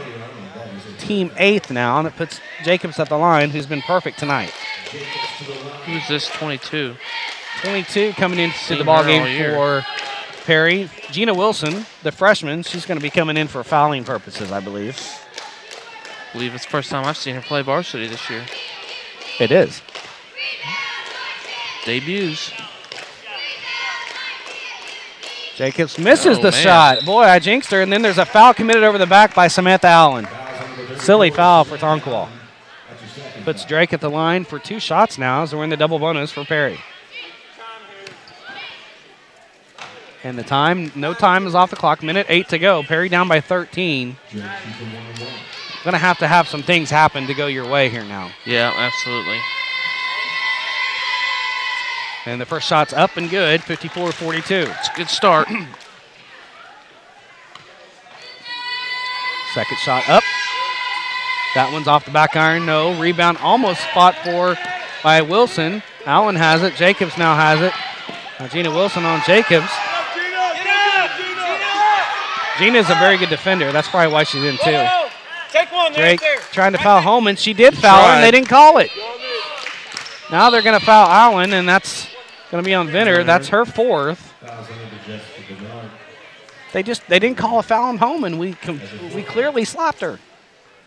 49 seconds to go. Rather have her than Allen at the line. Smith Allen at the free throw line for 1-1 still. Perry down by 12 after coming back all the way from 19. Got it down to 6.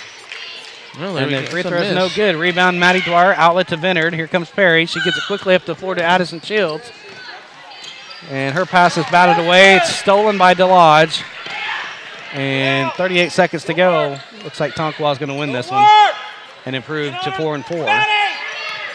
Smith Allen has it. Now back to Jacobs. Jacobs has it, gets it to Allen now. Passes batted away. Now she gets it to Sylvie DeLodge over there, right corner.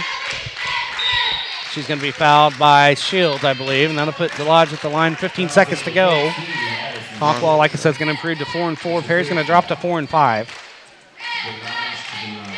And they're going to be going to a tough Wheatland Capital tournament. Just gotten too big of a hole to start the game and was clawing back from almost minute 4 into the game, and that can wear you out. Yeah, DeLodge's first free throw is good, 55-42. Second shot's good as well, 56-42. 18 points from a tertiary player like DeLodge doesn't help either. Coming in, we keyed on going to Allen. fire from 3 from the top of the key. It's up and good. Reamed up to Ching. 56-45, and that's going to be the final, probably 11-point win for Tonkawa. As DeLodge is going to fire up a shot. I don't know why. That's not real classy there, and Coach Jacobs is going to tell her about it. Yeah, you don't do that. 56-45 will be the final. Perry will drop to 4-5. Tonkawa improves to 4-4, and we'll come back. We'll get the stats from the game, get you set for the boys' game. You're listening to Perry Maroon Basketball on Triple Play Sports. And welcome back to Tonkawa, Oklahoma. Brock Campbell alongside Mike Shaw as the girls' game is final now, 56-45. Tonkawa defeats your Lady Maroons, and we'll go over the stats from the girls' game. Jessica Vinard had 25 points on 7 of 17 shooting from the floor, 41%. 6 of 14 from behind the arc, 43%. 5 of 6 from the line, had 4 fouls, 2 steals, 5 assists, and 3 boards. Maddie Dwyer had 2 points. Addison Shields played but did not score. Ashton Looper, same thing, played but did not score. Megan Drake, 14 points on 6 of 12 shooting, 50% from the field, 2 of 5 from the line, pulled down 5 boards, 1 steal, and had 3 fouls. Mackenzie Richards plays but did not score. Olivia Buck had 2 points as well. The others that played, Carly Arnold had 2 points as well. Chloe Pierce played but did not score as well. So that for the Lady Maroons, they were 15 of 45 from the field, 33%.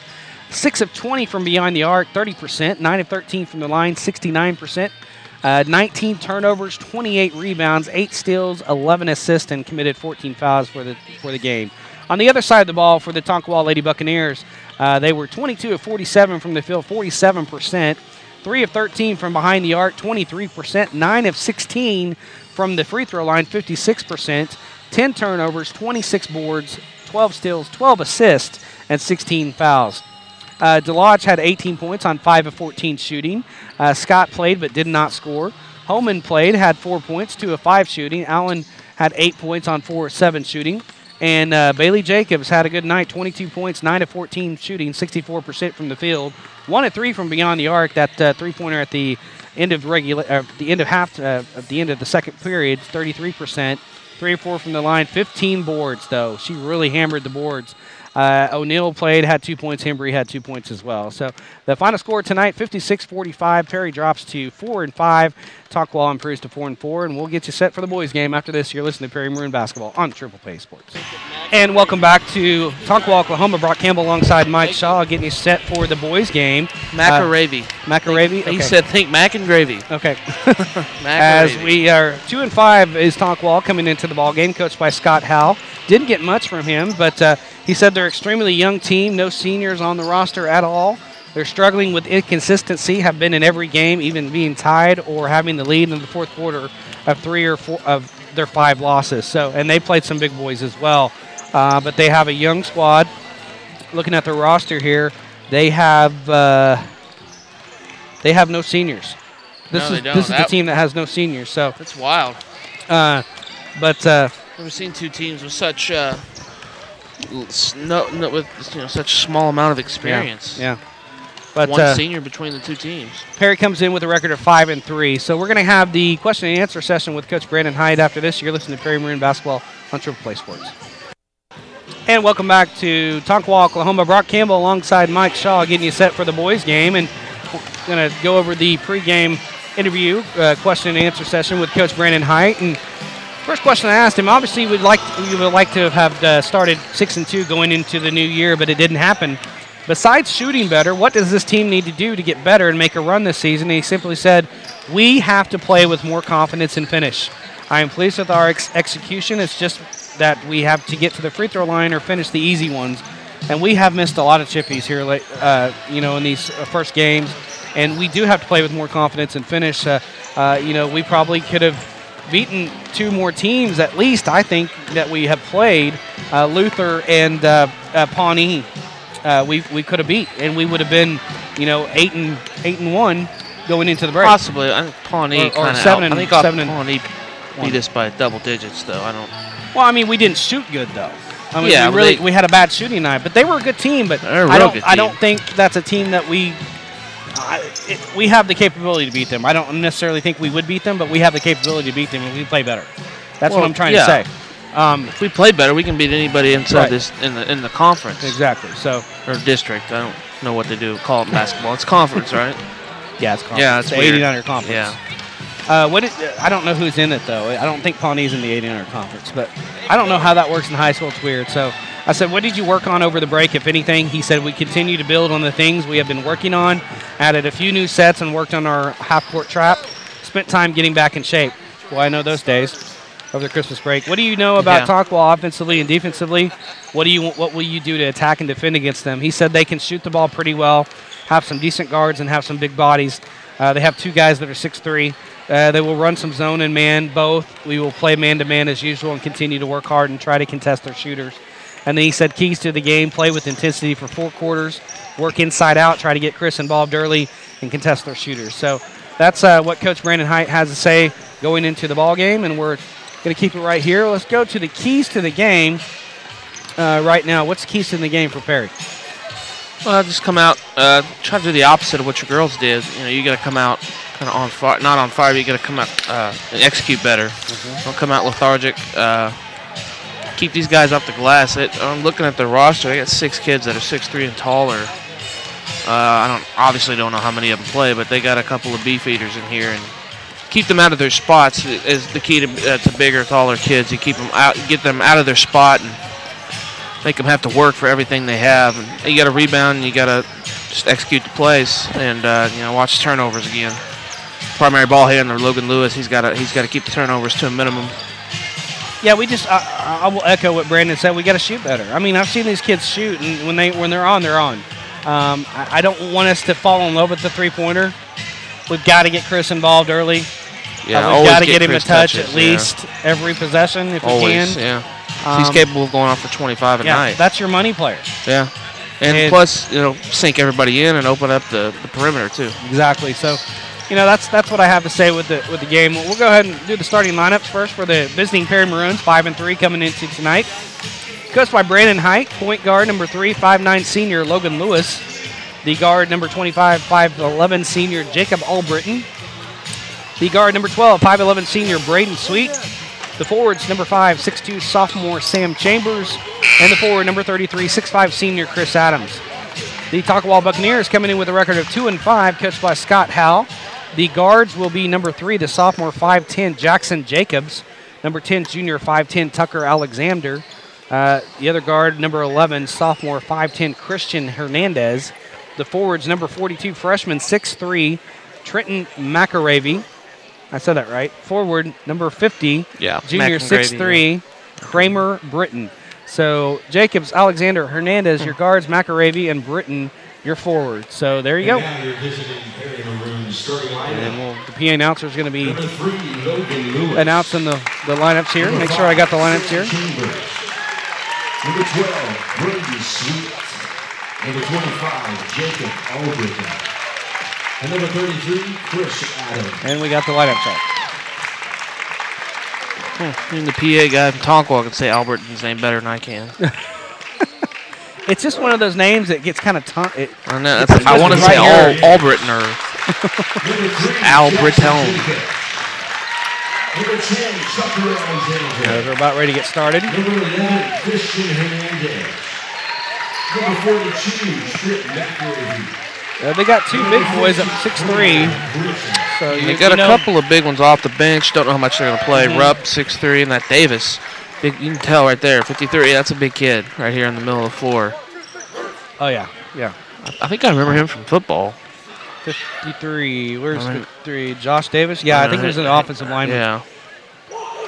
And, you know, Vandermeer and Landis kid down here. Yeah. He doesn't have a number. I don't know how much he'll play, but, you know, that's pretty big for some 2A. You know, you don't see a lot of across the board. You'll get the Adams every, you know, 6'5" kid, 1 or 2.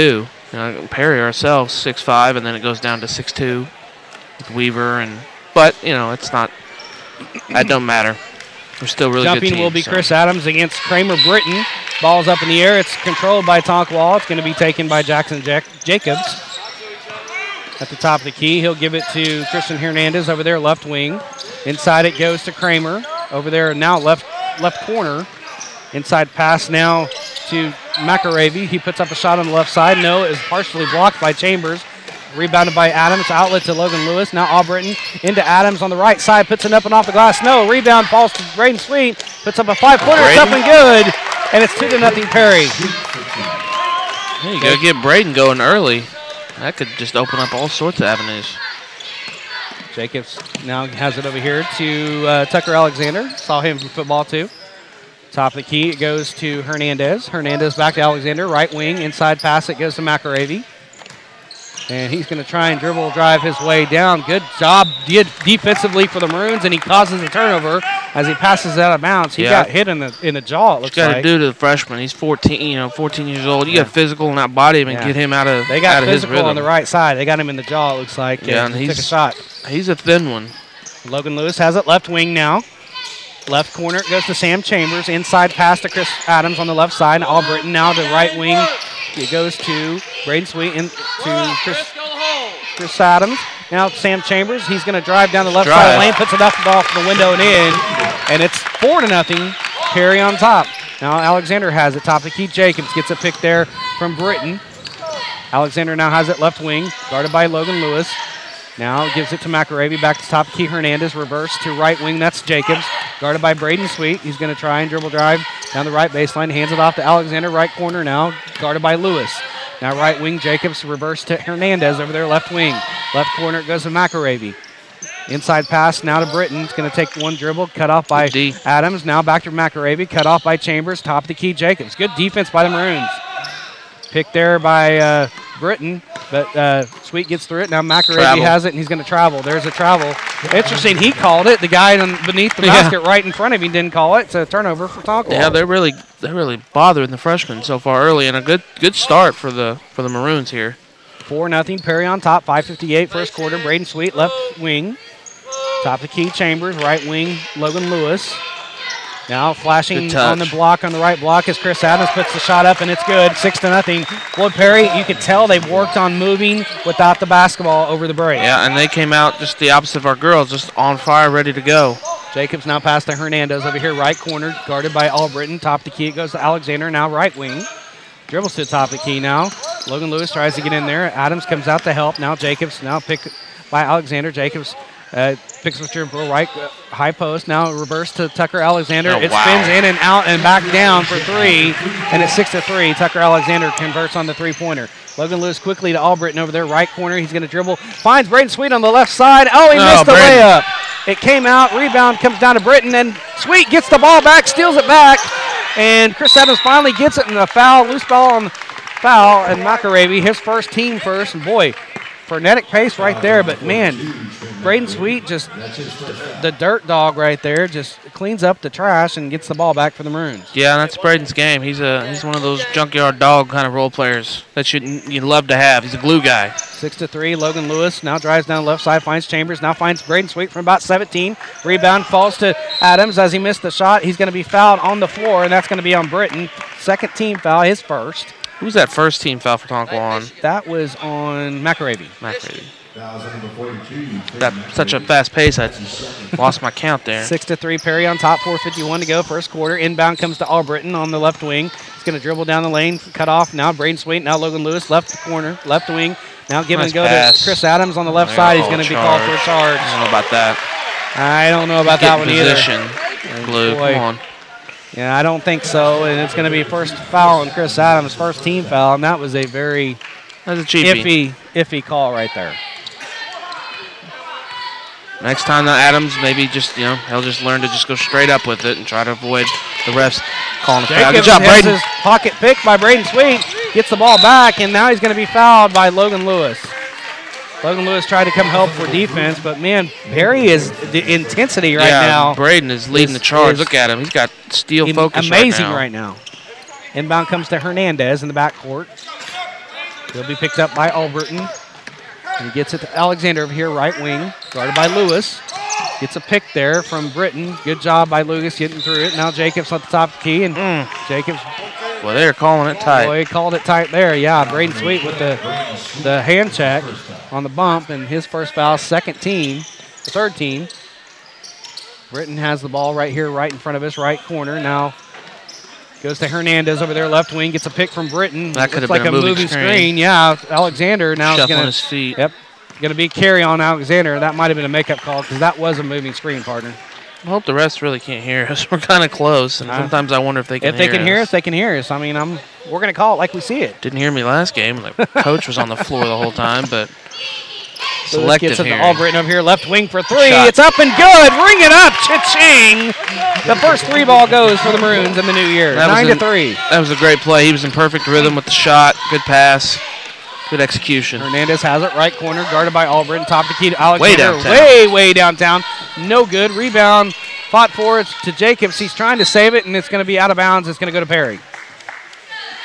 Well, that was NBA range. Yeah, and Alexander hit the first three, so I wouldn't really call a heat check that early, but Lewis has it right wing. Top the key, Braden Sweet reverse to Albritton for three in the left corner. There it is again. It's up and good. Ring it up. Cha-ching, another one. 12-3 now. Perry on top by 9. When Albritton gets in rhythm like that, he's very deadly from downtown. Jacobs pass inside to McAravey. He puts power dribble on the left side. Good defense by Sam Chambers. Shot is no good. Falls out of bounds, and it's going to stay. No, it's going to go to Perry. Actually, no. It's going to stay with Tonkawa. Tonkawa has substitutions coming in. It's going to be James Boone coming in for Perry. Landon Matheson in for the Maroons as well. And there's a three put up there by Tucker Alexander. No good. Followed his shot. Got his rebound. Puts up a shot contested on the free throw line. No good. Rebound. Got a foul on the rebound. And it's going to be on Matheson that just came in. Coming in for Tonkawa, let's see, number 53, Josh Davis. Number 30, Jonathan Vandermeer. And there's another one on number one, I think. Austin Hamilton. So Davis will pass to Alexander, back to Hamilton over there in the left corner. He'll get to Joe Jacobs at the top of the key. Jackson Jacobs, excuse me. Now to Vandermeer, Tucker, Alexander into Josh Davis. Now to Hamilton, now back to Vandermeer. Gets a screen from Davis, puts up a shot right inside the line. No good. Rebound Matheson, outlet to Logan. Now finds Albritton over there, right wing. He's going to drive the right side, puts up a shot on the right side. It's blocked from behind, no good. Rebound Josh Davis, outlet to Alexander. Here come the Buccaneers. Now Jackson Jacobs over there, left wing, top of the key. It goes to Hamilton, reverse to Alexander. Top of the key to Vandermeer. Now to Hamilton over the left wing, left corner, Jacobs. Inside pass intended for Davis. It goes out of bounds, untouched, and to go to Perry. Perry on top, 12-3, 9-point lead. I still have not got a break in here. Both games have been like that. Have their party, but we get the first quarter breaks in. Well, I got them in last time, but I just haven't had any time. They go too fast on the boys. Top of the key, Matheson, reverse to Albritton over here, left wing. Thought about a three. Now he's going to drive, gives it to Chris Adams, left baseline. Top of the key to Logan Lewis. Now right wing. Now he's going to dribble down the right side, puts up a shot on the glass, no good. Rebound fought for on the ground. Loose ball still, and we got a timeout. We're going to have a timeout as Tonkawa. I don't think they had possession, but they gave Tonkawa the timeout. And we're going to have a 30-second timeout. You're listening to Perry Maroon Basketball on Triple Play Sports. And welcome back to Tonkawa, Oklahoma. Brock Campbell alongside Mike Shaw. As it's 12-3, Perry on top. A little confusion about which way we were going. Tonkawa had a timeout in order not to get the jump ball, and they get possession now. Jacobs pass to Hamilton, right high post. Almost got away with the walk. He got away with the walk. Now Josh Davis has it left high post. Cross-court pass to Jackson Jacobs. Now it's a retrieve by Alexander. Now he's going to fire from three. That's Jacobs in the right corner. No good. Rebound to Vandermeer. He's going to throw it to the backcourt. Albritton's going to get it himself. Puts up a shot on the glass. On the right side, it's up and off the glass and good. Foul called. Count the basket for Jacob Albritton. And boy, they were just going to let the pass go and get the over and back. But Jacob, Johnny on the spot. They weren't expecting him to go after the ball, and Jake he did. Snuck up and got the steal and almost got the traditional three-point play. Foul was on Josh Davis, his first, team third. Albritton missed the free throw, and it rebounded by Josh Davis. Now Jackson Jacobs to Hamilton, puts up a shot on the right side, no good. Rebound comes down to Alexander on the offensive end. He has it left wing, inside pass to Josh Davis, guarded by Chris Adams. And Big Boy gets in there, puts up a shot off the glass. It wasn't pretty, but it goes in. 14-5. He just kind of shot-putted that up there. Yeah, he just kind of used his big body to get position on Adams and went over the top. Logan Lewis, left wing, gets a pick from Chris Adams. Now back to Landon Matheson for three from the right wing. It's no good, and rebound comes down to Jackson Jacobs. Is that his brother, Seth? No, that's his dad. Oh. I told his dad that last time, and Jackson Jacobs travels with it.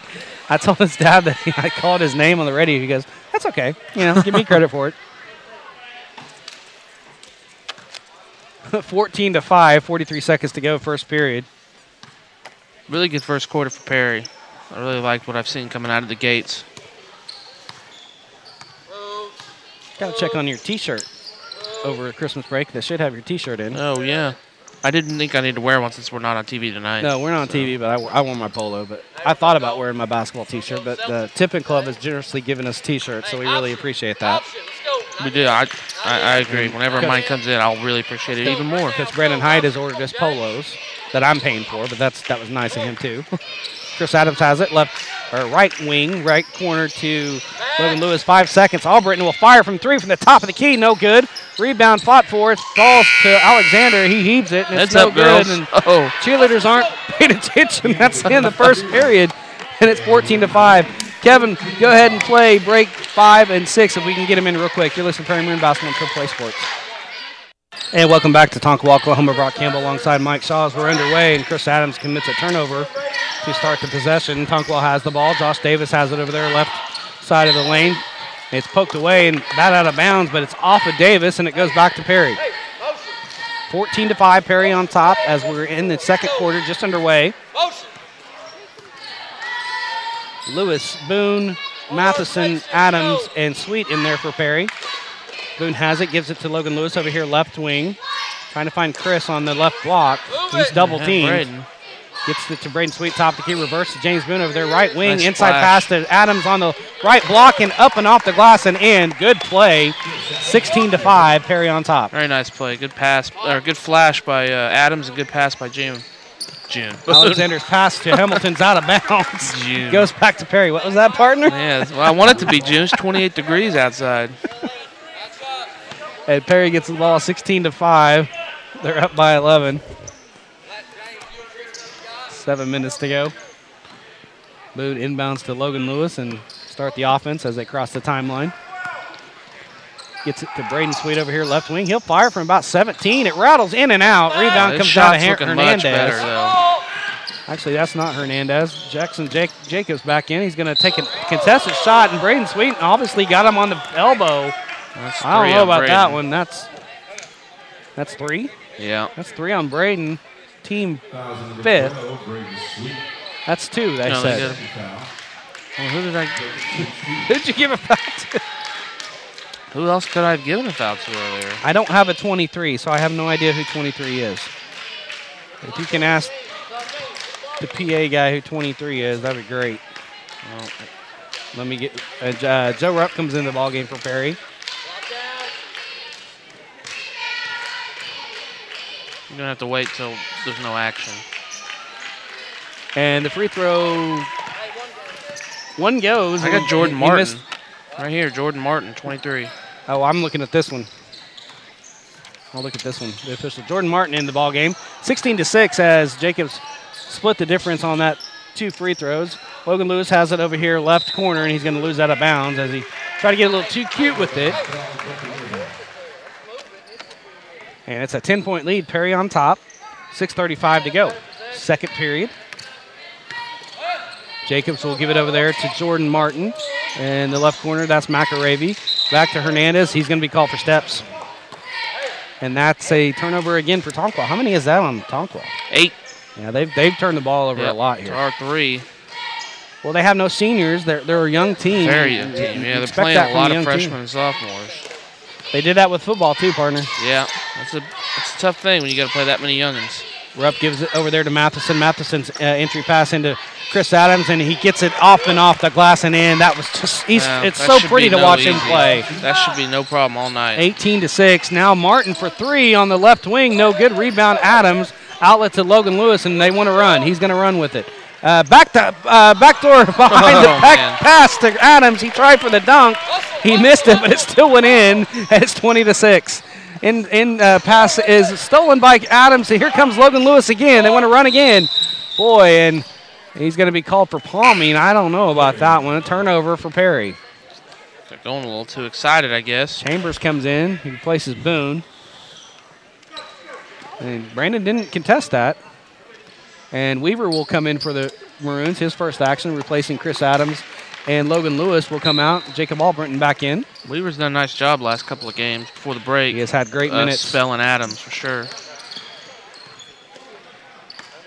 Now Martin has it guarded by Albritton over here, right wing, left wing. It goes to Hernandez, now to Hamilton. Excuse me, that's Jacobs. Jacobs pass inside, batted away, but we're going to have a foul, and that's going to be on Chambers as he got caught with trying to reach around. His first. Calling it tight. His first, team 6th. He almost got Tonkawa on the bonus. Yeah, they didn't call it this tight in the girls' game. McAravey has it. He'll dribble over here to the right wing. Top the key goes to Jacobs. Right high post to Britton. Guarded by Blake Weaver. Good defense as Britton was going to try and drive down the left side. Cut off. Jacobs has it. Gets a pick from McAravey. And tried to find Britton, but he's going to hand it off to Hernandez. Dribbles to the top of the key. And you could call palm there. Yeah, and he moved his pivot foot, too. Left wing, it goes to Jordan and Martin, and gets it over there to McAravey on the left side. Puts up a shot on the left side of the lane. No good. Rebound comes down to Chambers. Outlet to Albritton. Gets across the timeline. Chambers at the top of the key is going to be called for steps. Got a little too carried away. He saw that lane wide open, and it was wide open, and he just got away with it. Too excited. Yeah. Yeah, I think we've turned it over 3 times this quarter. Getting a little sloppy with the big lead. That'll happen sometimes. Perry up 20-6, 14-point lead. Push now off. Joe Rupp is going to be called for a reach-in, but yeah, you're right. He used that forearm, but they're going to call on Joe Rupp. That's team 7th foul, his first, and Tonkawa's in the 1-on-1. Calling it extremely tight right now. Very tight. I don't have a problem with that, but, I mean, if you're going to call it tight, you need to be consistent with both games. Yeah, both ways. I mean, because with both games, too. I mean, the girls' game, we saw true. several things they didn't call. Usually different officials, I guess. But, I mean, these are same officials. I know I'm saying. You would wish you could have 2 different officials. Gotcha. Jacobs makes 2 free throws. Gotcha. Yeah. I'm on the same page now. And plus 3. There was only 2. I guess it's a money thing. Yeah. Budget thing to only be able to have 3 or 2. Matheson gets he travels with it, and Adams is going to have to bring. He's going to have to bring Chris Adams and Logan Lewis in, and Matheson and Weaver will go out. Weaver didn't do anything there. He just gave Adams just a quick spell there. Yeah, that's starting to get a little sloppy, so it's good to get the experienced guys back in. Jackson gets it in. Number 5 now, Ingmeyer in now, and he's going to be called for steps as he tries to go down the lane on the drive. And saw him in the JV game. And JV boys, by the way, won tonight by the score of 42-28. So the varsity girls have only been the only one that's been defeated so far. Albrighton will fire from about 17 on the left side. No good. Rebound. Adams takes one power dribble, puts it up and off the glass on the right side. No good. Rebound comes down to Britton. His pass outlet to Hernandez, and it's going to be off Hernandez. Yes.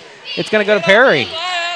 Oh, I thought it was going to be Perry's ball. And boy, I thought that was off Tonkawa too.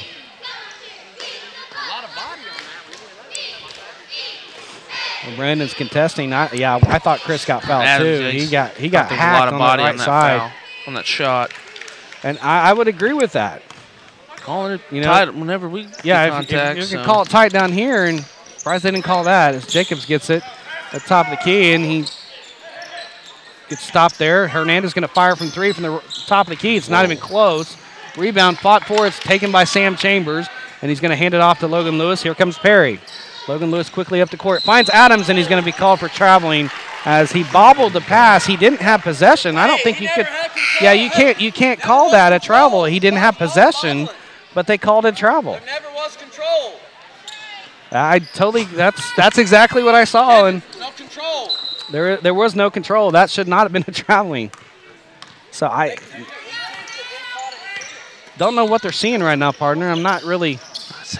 That's having to do all 4 games in one day. Alexander back in. He'll hand it off to Jacobs.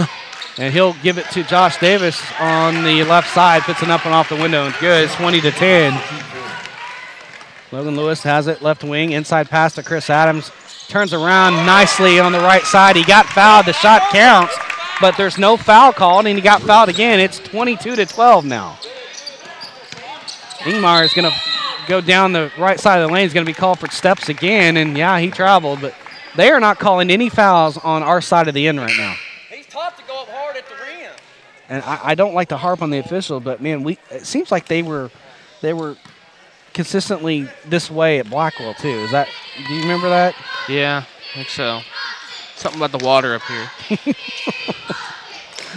Joe Rupp to Albrighton into Chris Adams, and he puts a shot up on the left side. No good. Rebound. Sam Chambers puts it up and off the window. No good. Finally a foul called. He's going to go to the line for 2 shots. Now let's see who they got. They got Josh Davis, his second, team 5th. Is that right? 5th? I think it's the 4th. Don't ask me. I screw up all the time. Team 4th. Sam Chambers' first shot is up and good. And they only got 5 fouls in the first half, and they're keeping 4 on up there. It says 4. Second shot is no good. Rebound. Chris Adams goes up strong and missed the layup. The reverse layup on the left side. Sam Chambers retrieves it, gets it, no good. Puts it up off the glass, no good again, but he's fouled. He'll go back to the line for 2 shots. And that's on Jackson Jacobs, his first, team 5th. Chambers earns 2 more trips to the line. Just relentless there, Sam Chambers. Yeah, they're out hustling Tonkawa tonight. First shot rattles over the rim and through. 24-10, 14-point lead for the Maroons. Second shot's up, and that one's through. It's 25-10, Perry up by 15. Hamilton came back in for the Bucks, as did Vandermeer. Jackson Jacobs tries to drive down the left side. He's bumped by Joe Rupp again, and they're going to call him again. Second foul on Joe Rupp, team 8. That'll put Jackson Jacobs at the line for 1-on-1. Excuse me. But then again, that little bump, they're calling it tight on our end here. Our defensive end, that is. Jacobs' first shot is up and good. 25-11. Our boys are gonna have to adjust to. That's how they're gonna call it. So it's 25-12. Do you have 12 they gave or him 11? 2 points there. They should have 11. Now it's 12. Maybe they knew that he was that good. 25-12. Well, they have 13. It should be 25-12. As Chambers has it over their right side, Logan Lewis top the key for 3. It's no good. Rebound. Now they fix it. Rebound comes down to Hamilton to Jacobs. Now gets across the midcourt stripe. Going to dribble drive down the right side, and he's going to be bumped by Logan Lewis, and that's going to be, I think, Logan's first or second. I think it's his second. That's his second foul, team 9th, and And Coach Hyde is, I don't blame him. He's really explaining it. He's got first shots up and good. It's 25-13, and they are really, really tightly. I know you've only given up 13 points to Tonkawa. You're up by 12 here, but still, you got to call it consistently on both ends. Yeah, well, 9 fouls to 5 is a little bit of a discrepancy. Second shot is through as well, and Tonkawa is within 11, 25-14. Logan Lewis has it, gets a pick from Adams. And give and go by Chris Adams, puts it up and off the window on the left side. It's good. 27-14. Nice pick and roll there. Yeah, they've been doing it all year. And the ball is stolen away by Jacob Albritton. He's got numbers. He's going to take it himself on the right side, up and off the glass, and good. 29-14, quickly up to 15 again. Just a great position by Albritton. He's played a heck of a game tonight. Alexander will hand it off to Jacobs. Cut off of the right high post. Gives it to Hamilton over here, right wing. Top of the key now, Davis, guarded by Adams. Now Alexander over there, left wing. Was going to get a pick. Now gives it to Vandermeer over there, left corner. Going to dribble across the right side of the lane. Gets it to Hamilton. Top of the key to Jacobs. Inside pass to Davis over there, left block. It's poked away by Albritton, stolen by Lewis. Up the floor to Albritton. He's got a layup again. He missed it. And Matheson comes over the back, and he's going to get his second foul, team 10th. And Albritton just missed a layup. He kind of had a weird angle. Didn't have the side angle, but he still should make that. Yeah, he was on the left side, I believe, partner, right-handed player. Yeah. That could kind of throw your rhythm off a little bit. What did they call the foul on? Matheson, his second. Yeah. Now we're in double bonus now. Jacobs goes to the line, and he's the only one that's really been shooting free throws for Tonkawa. He's all 7 of his points are from the line. 7 of 8. He'll get 2 more here. Tonkawa down by 15, takes a couple dribbles, eyes it, shoots it. And he makes that one, 29-15. 14-point lead, 1:20 to go, and I have completely forgot about our breaks. Of course, I haven't had any time to get them in. So no, there hadn't really been. I mean, I guess maybe we can get them in on free throws since we've got so many. I don't know. Well, just since we're close to the end of the half, I'll just play them all. Their second shot is down as well, so 29-16 now, 13-point lead. Logan Lewis has it left wing. He's going to dribble down the left side of the lane, puts up a shot, no good, but he's fouled. And it's going to be on Jacobs. That's a little bit late. Jacobs' second foul, team 6th now. 6, yeah. Puts Logan Lewis at the line for 2 shots for the Maroons. Takes a couple dribbles, spins the ball, eyes it, shoots it, and he makes it. So 30-16, Perry on top by 14.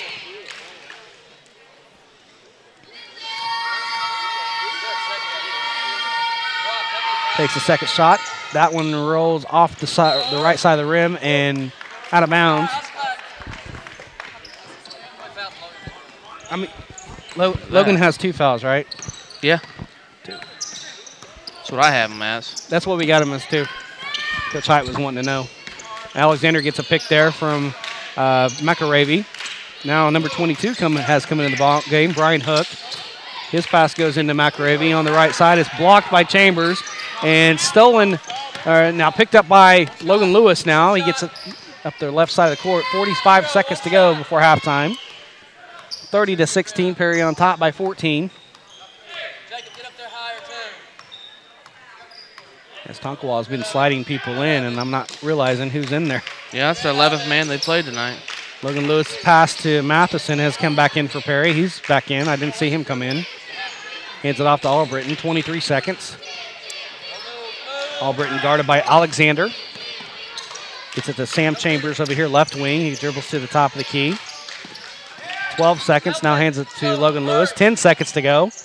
Now they got to go. He's going to fire from 3 from the right wing, no good. Rebound falls to Chris Adams. Puts up a shot on the right side, no good. There's no foul call. They finally called a foul late, partner. And they called it on us. And they called a foul on Perry. They called it on Sam Chambers over the back. And they're going to get free throws with no time left on the clock. Wow, partner. I know. Chris Adams has been getting hammered, and they're not getting called anything. I saw it. I wasn't going to say So that. McElravey's going to go to the line for 2 shots with no time on the clock, and we're going to reach halftime. There should be. They can't do that. There should be at least .1 left. First shot is no good. Well, can't call a foul with no time left. They did.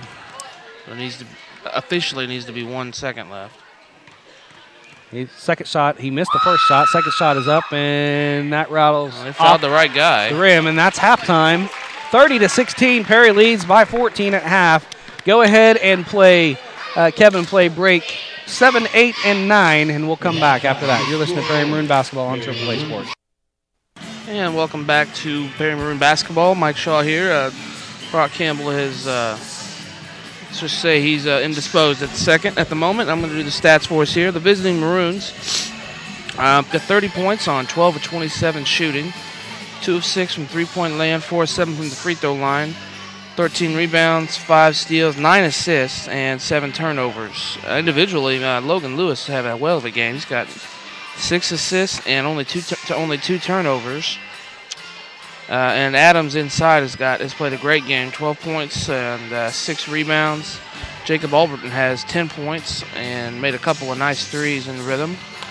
And Chambers has 5 points, and Sweet and Lewis round out the scoring with 2 and 1 respectively.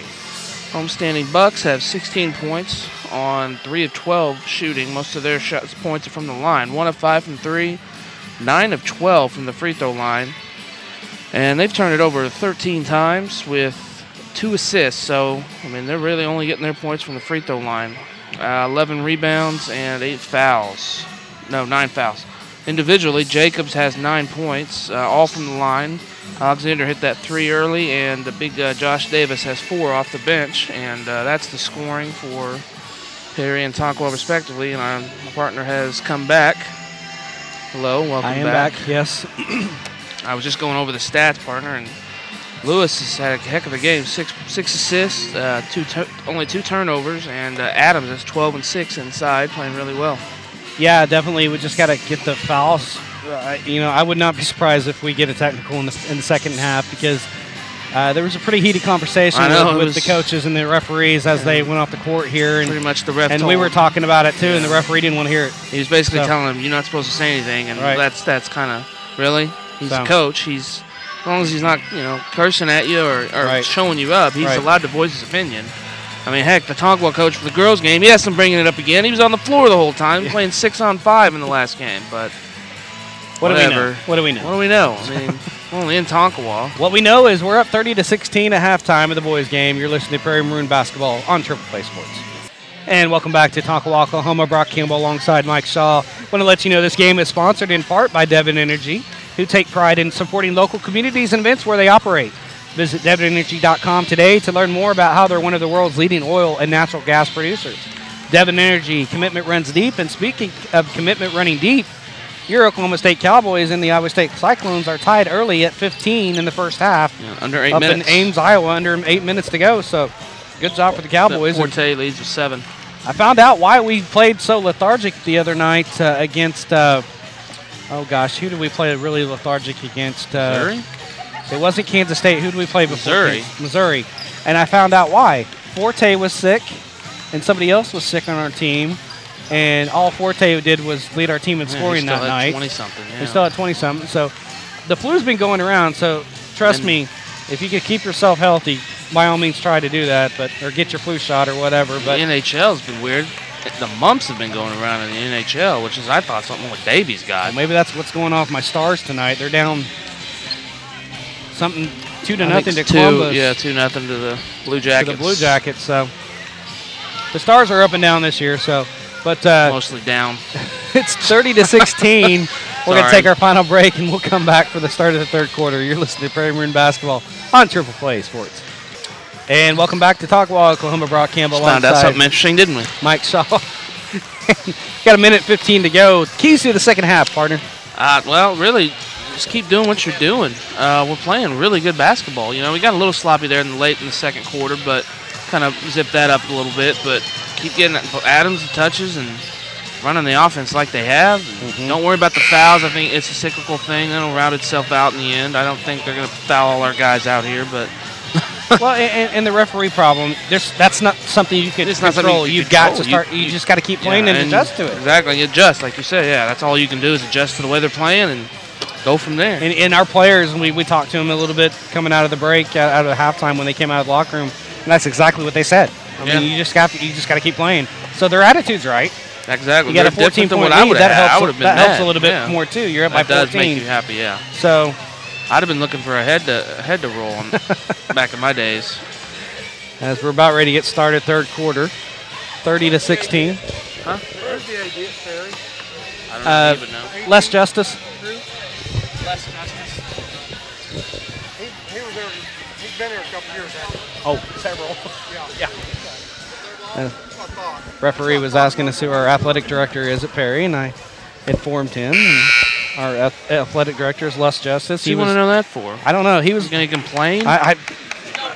If he does, Les, I'm sorry that I gave him your name, but I'm sure Les is here. I'm sure he's behind us, but he was my principal when I was in high school. He's been in and out of Perry, several times, and he's a good guy. So. That's interesting. I don't know why he would want to know that. It's the guy, didn't Coach say it's the guy that gave him his first tee 10 years ago? Yeah, so. It's interesting. As we're just underway, third quarter, Jacobs has it. Gives it to Hernandez over there, right corner. Trying to find Britton inside. Hernandez is bottled up by Albritton. Back to Jacobs, now Alexander, now to free throw line to Britton. Now McElravy over here, left corner. And inside pass to Britton and tries to put it off the glass on the left side. No good. Rebound comes down to Adams. Good defense by Chris Adams. Yep, just kept his hands up and stayed in position. It went straight up. You can't call anything there.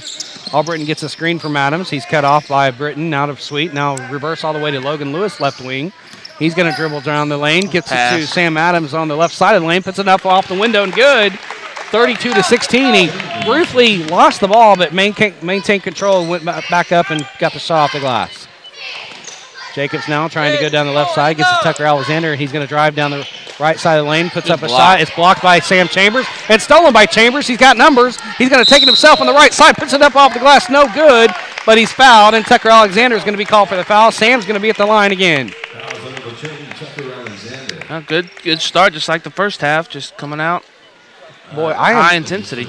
That's Tucker Alexander's first foul, but let me tell you something. I watched Sam Chambers last year. He didn't get much playing time, but this year, his progression partner has been night and day from the start of this season to right now, and he's only going to get better. Missed the first shot, but did you see what happened? Chris Adams went, think about it.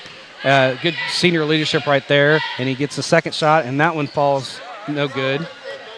Whoa, what's going on? Why are we shooting three?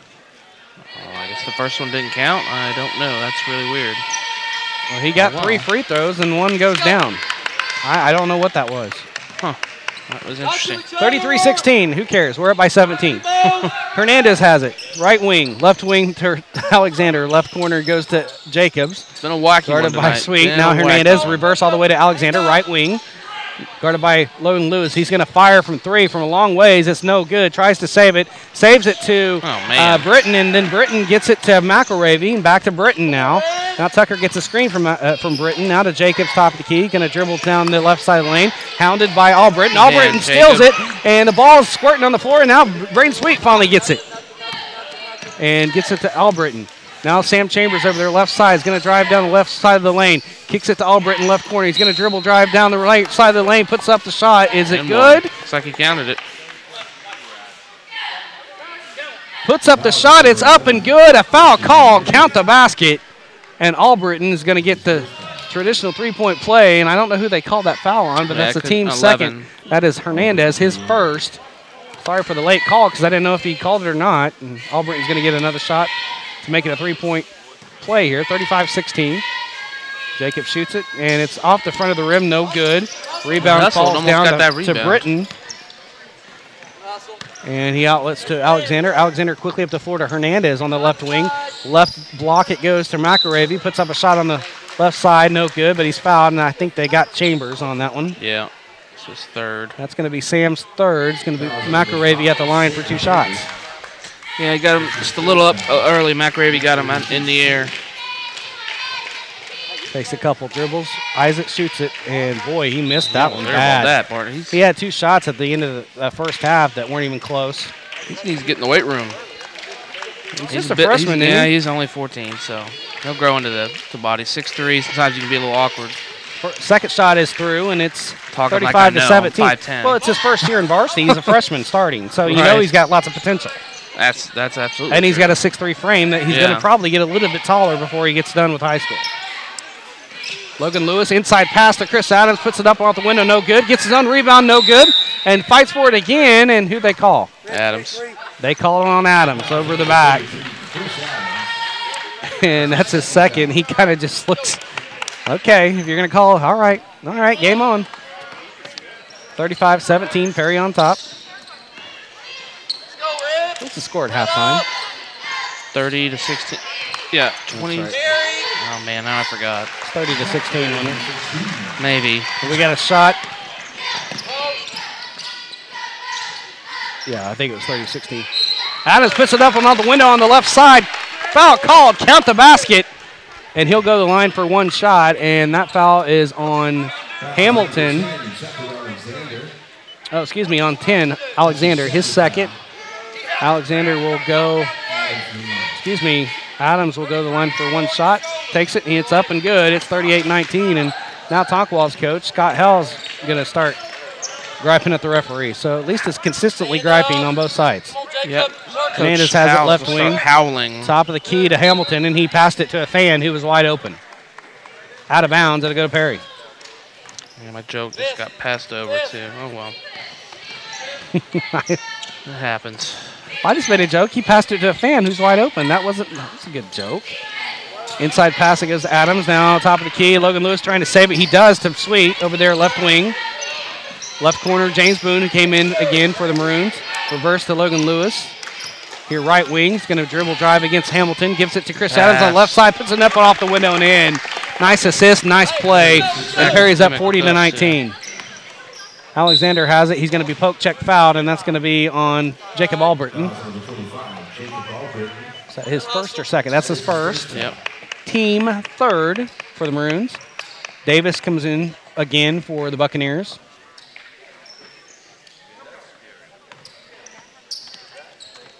Perry up by 21. Jacobs tries to get a pick by McRavy. Good job by Perry defending that. Now Tucker has the top of the key. Jacobs over here, left wing. Inside pass to Josh Davis. He's against Chris Adams. He's going straight up. Davis turns, and nice Chris block. Adams blocks it. Davis gets it back.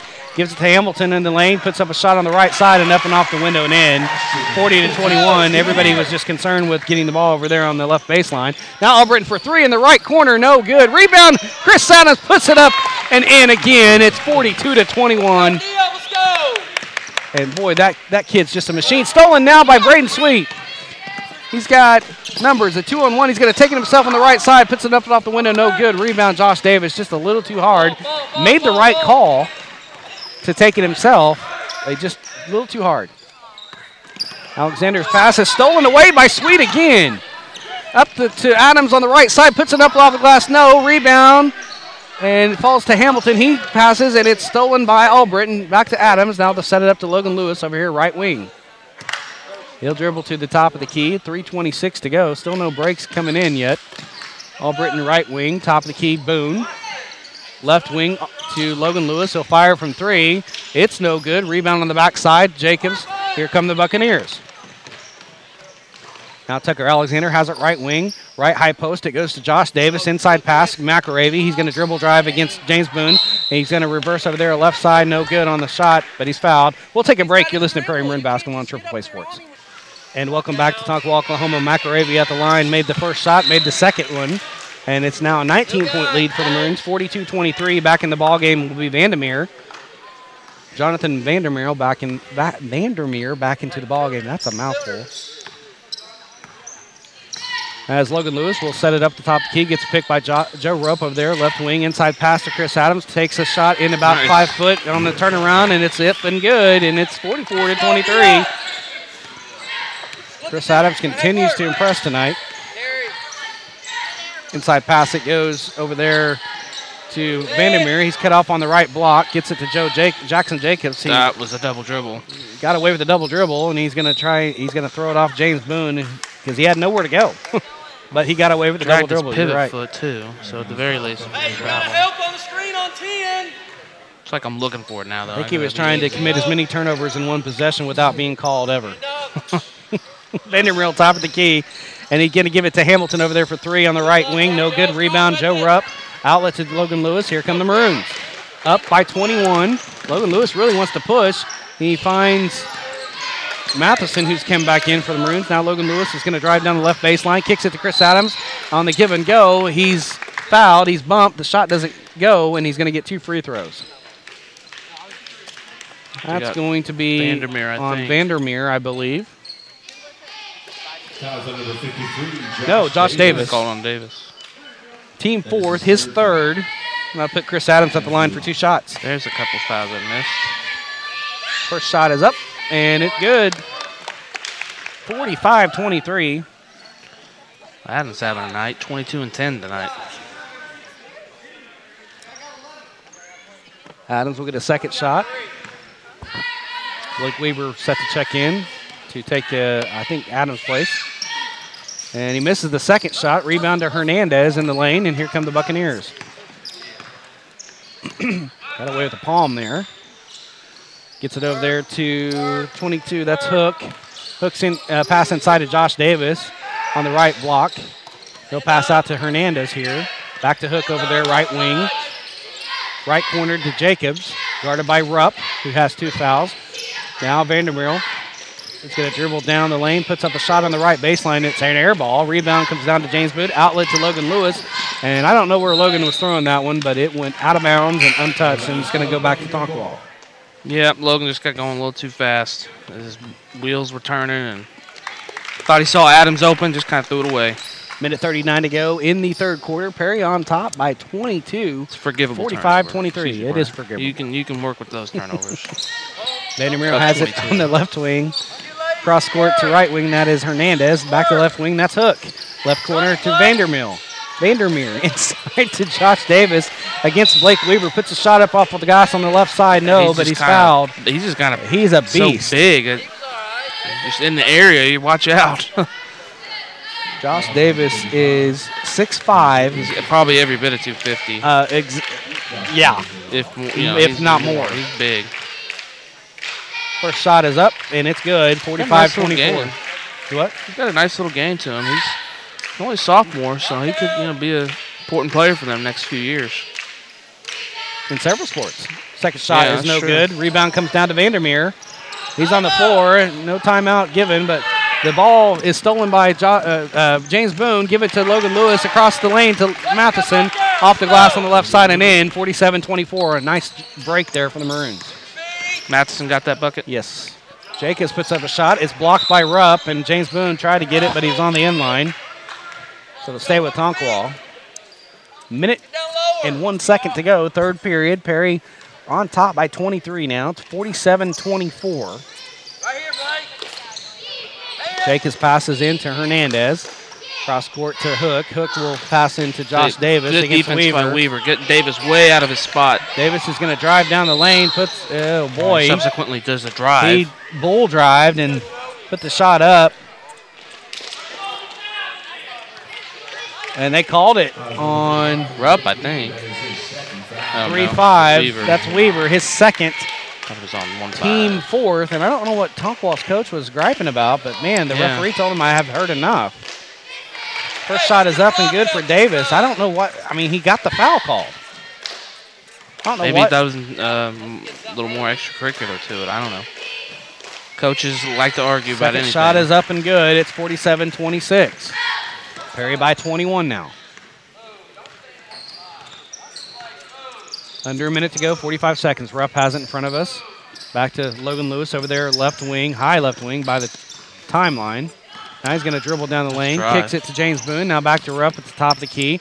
Left wing, it goes to Matheson. Guarded by Hernandez. 25 seconds to go. To Weaver. Left wing, top of the key to Logan Lewis. Now dribble to the left wing. Guarded by Jacobs. 16 seconds to go. Logan Lewis is going to hand it off to Joe Rupp.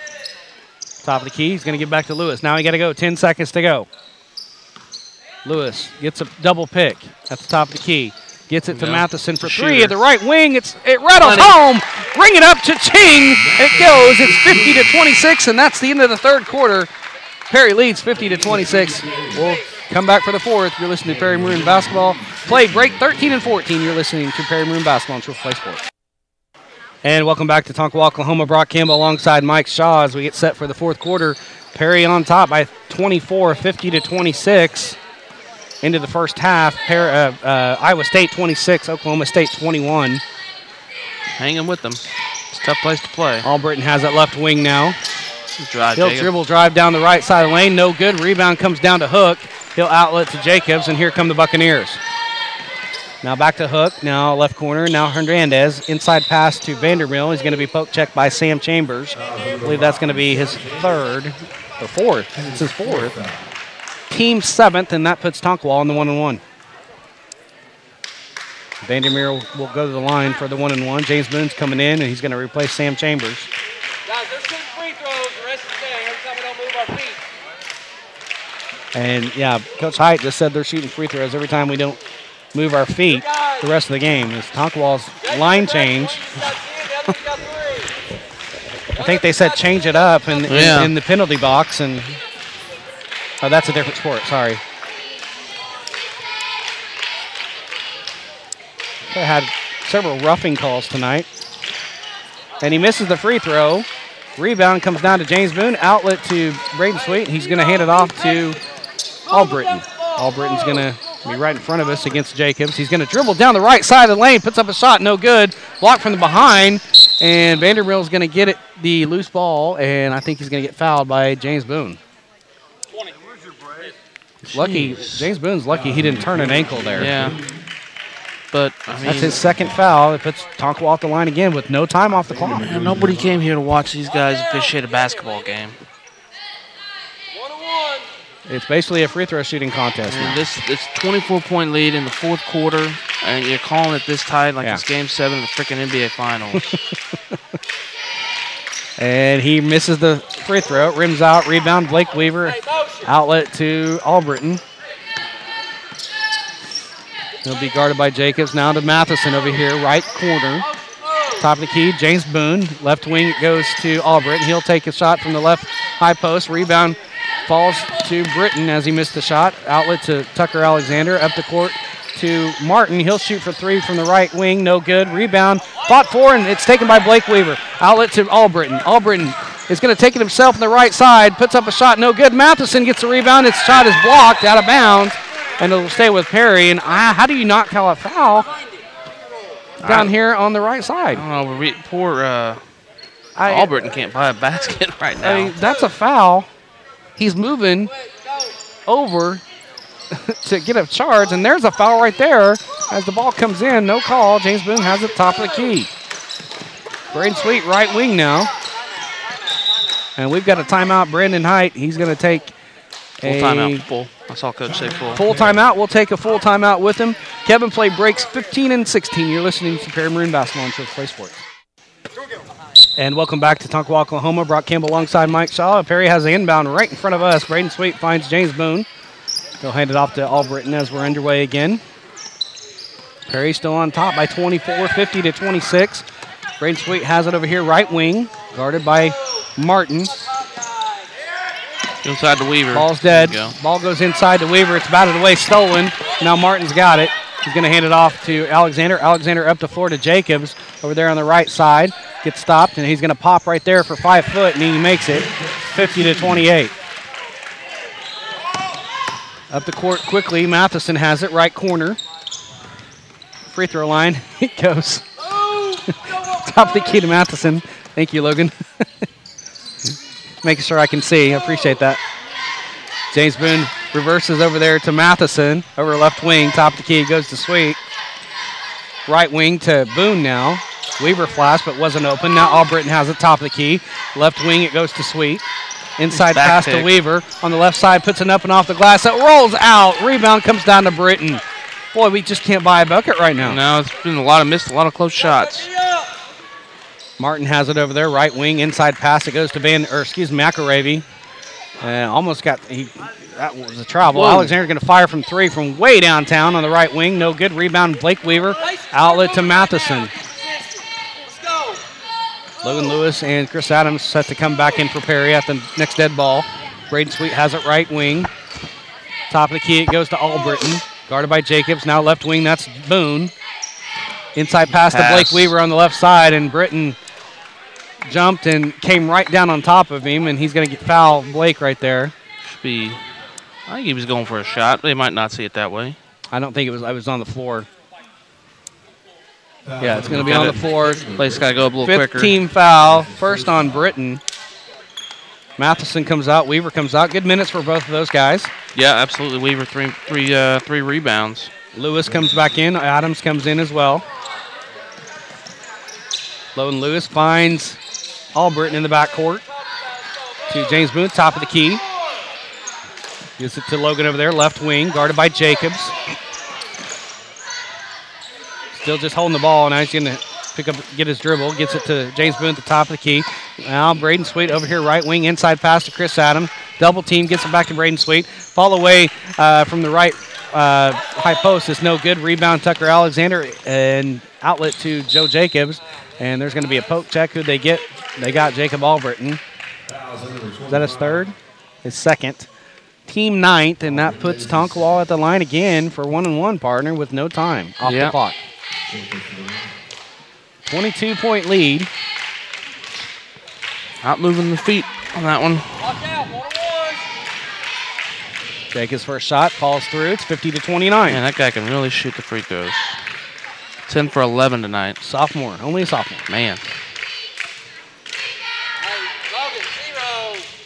Second shot's up, and that one's through as well. So it's a 20-point lead, 50-30.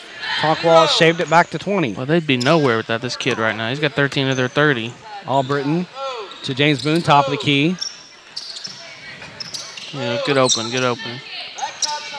Tonkawa's in a man. Nice Gets pass. it to Logan Lewis. Now to James Boone, up and under on the reverse layup. No good, but he's fouled, and they're going to call a foul on James Boone. I think he kicked his leg out, and that's what they're going to call.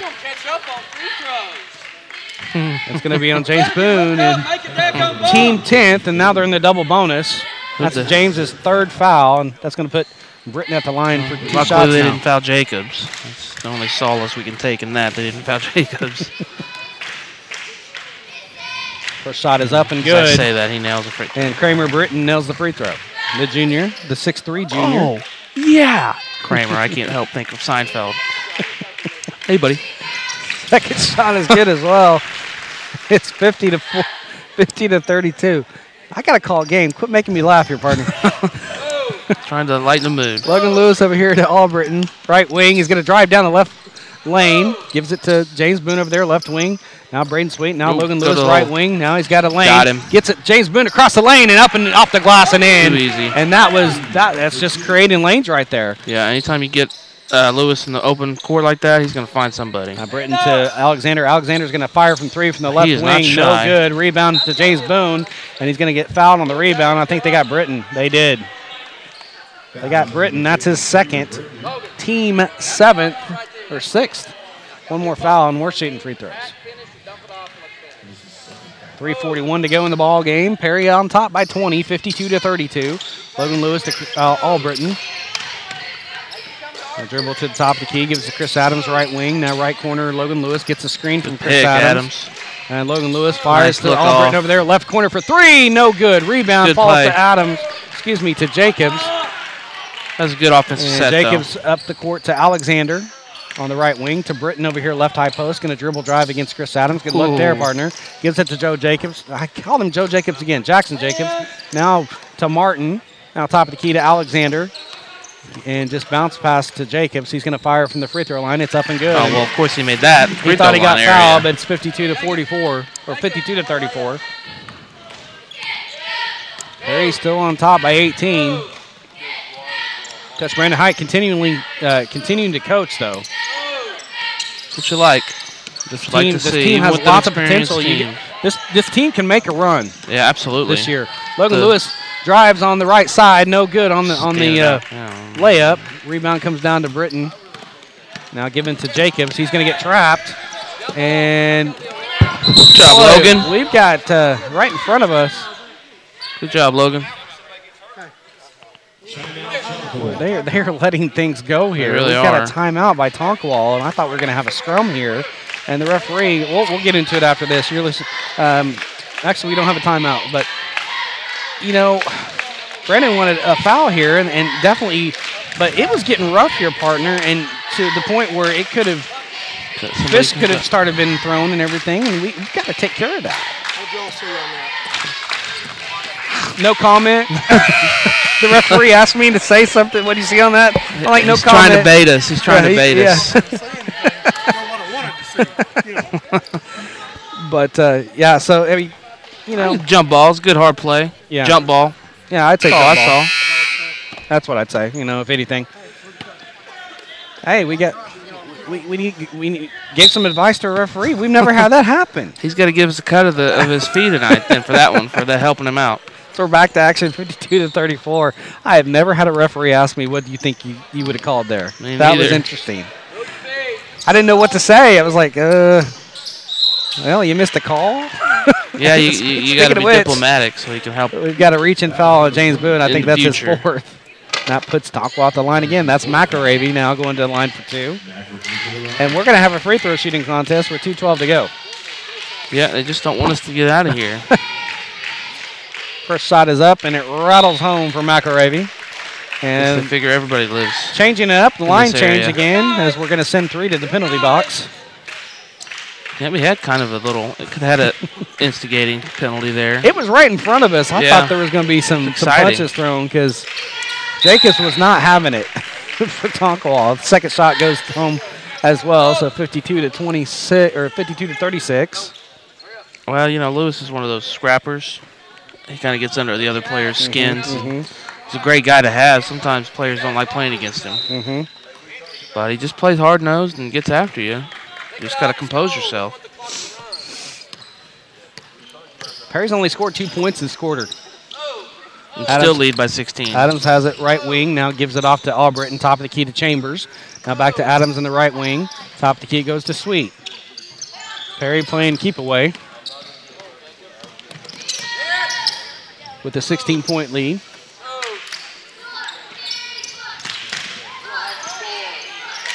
Now Chambers has it.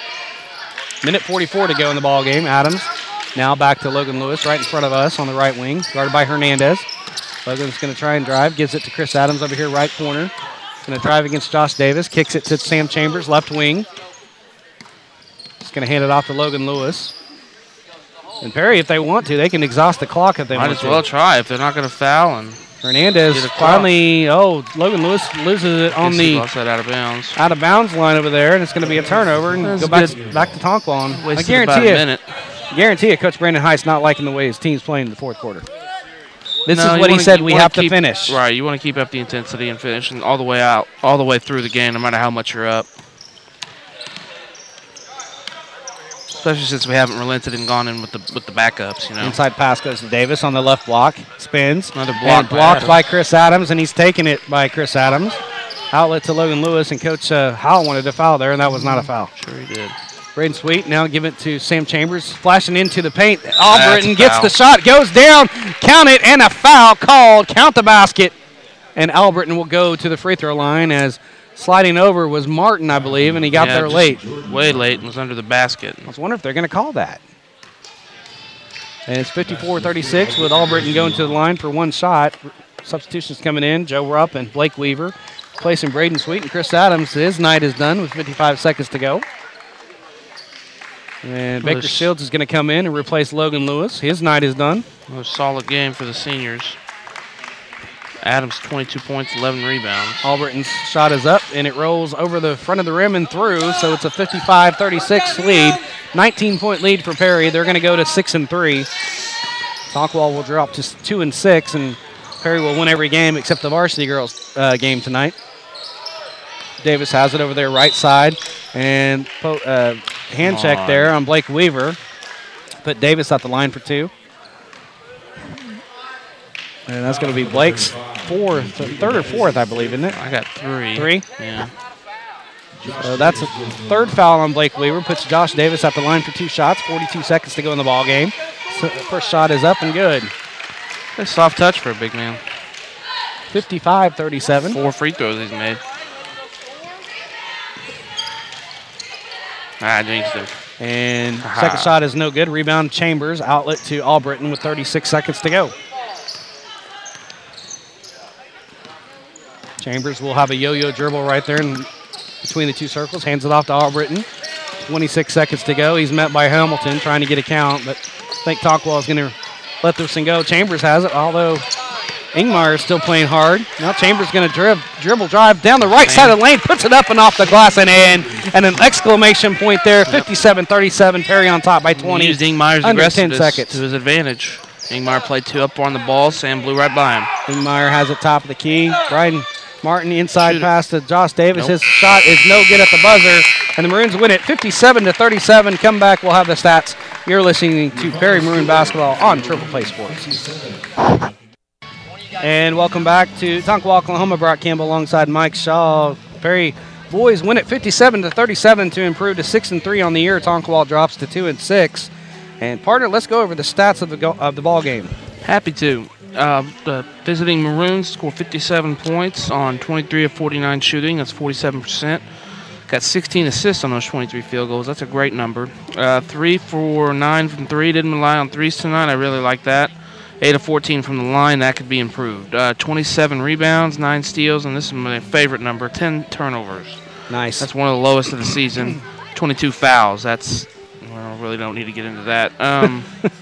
It's another can of worms. Yeah, that's another can of worms. Tonkawa, 37 points on 7 of 26 shooting. Yes, 26 free throws or attempts. That's all they got tonight.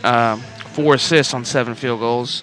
1 of 10 from 3 and 22 of 30 from the free throw line. So a 30 to 14 free throw attempt discrepancy. That, again, can of worms. 22 rebounds, 4 assists, like I said, and the 1 steal. They had 18 turnovers. That also contributed for the Maroon victory. Individually for them, Jacobs had 15, and big guy Davis had 8. Individually for the Maroons, some great balance tonight. Adams had 22 points and 11 rebounds, a few blocks. I think he had 3 blocks. Alberton had 15 points and 4 steals. He was all over the place, 2 or 4 from 3. Chambers had 10 points, 5 rebounds. Nice game from him. Lewis had 1 point, but he had 12 assists, partner, and only 4 turnovers. It's a 3-to-1 ratio. You'll take that all night. Rounding out the scoring, Matheson had 5. Sweet and Boone had 2 apiece. Off the bench, Weaver had 3 rebounds. Another solid yeoman-like effort from Weaver again. And again, I love that number, 10 turnovers. Yeah, that's take that every game. That's nice. And it's a nice game to get out of the break for the Maroons and go to 6-3. The boys win at 57-37. We're going to take a timeout. You're listening to Perry Maroon Basketball on Triple Play Sports. And welcome back to Tonkawa, Oklahoma. Brock Campbell alongside Mike Shaw. The games are done tonight, and Perry Lady Maroons fall tonight to go to 4-5 with a 56-45 defeat. The Perry Maroons go to 6-3 with a 57-37 improvement in their record. And Mike, 2 different tales of the games, as you know. The Lady Maroons came out very lethargic like the JV Lady Maroons did, but then they picked it up and they really worked their way back from a 19-point deficit. Couldn't get over that hump. That was too big of a deficit to get over and lose by 11. Back hard, But then conversely with the boys, they came out on fire. Intensity, focus was really ready to go. And I think they know that they're 5-3. They know that they have a chance to go somewhere down the road, and they're playing like they're a confident team right now. This is one of their better games they played this year, complete games anyway. Yeah. With the with low the exception of the turnovers fourth quarter.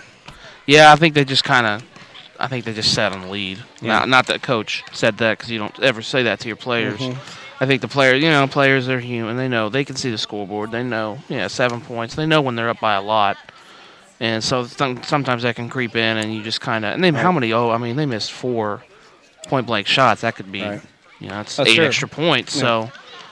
So, we could have won by 30 tonight. Well, they go to the Wheatland Capital Tournament now. They're going to be facing the Chisholm Longhorns in round 1. The Perry Maroon boys are. The Lady Maroons got a tough draw. They got Alva. Alva is ranked. They're usually pretty good. The Lady Gold Bugs. The Lady Gold Bugs, and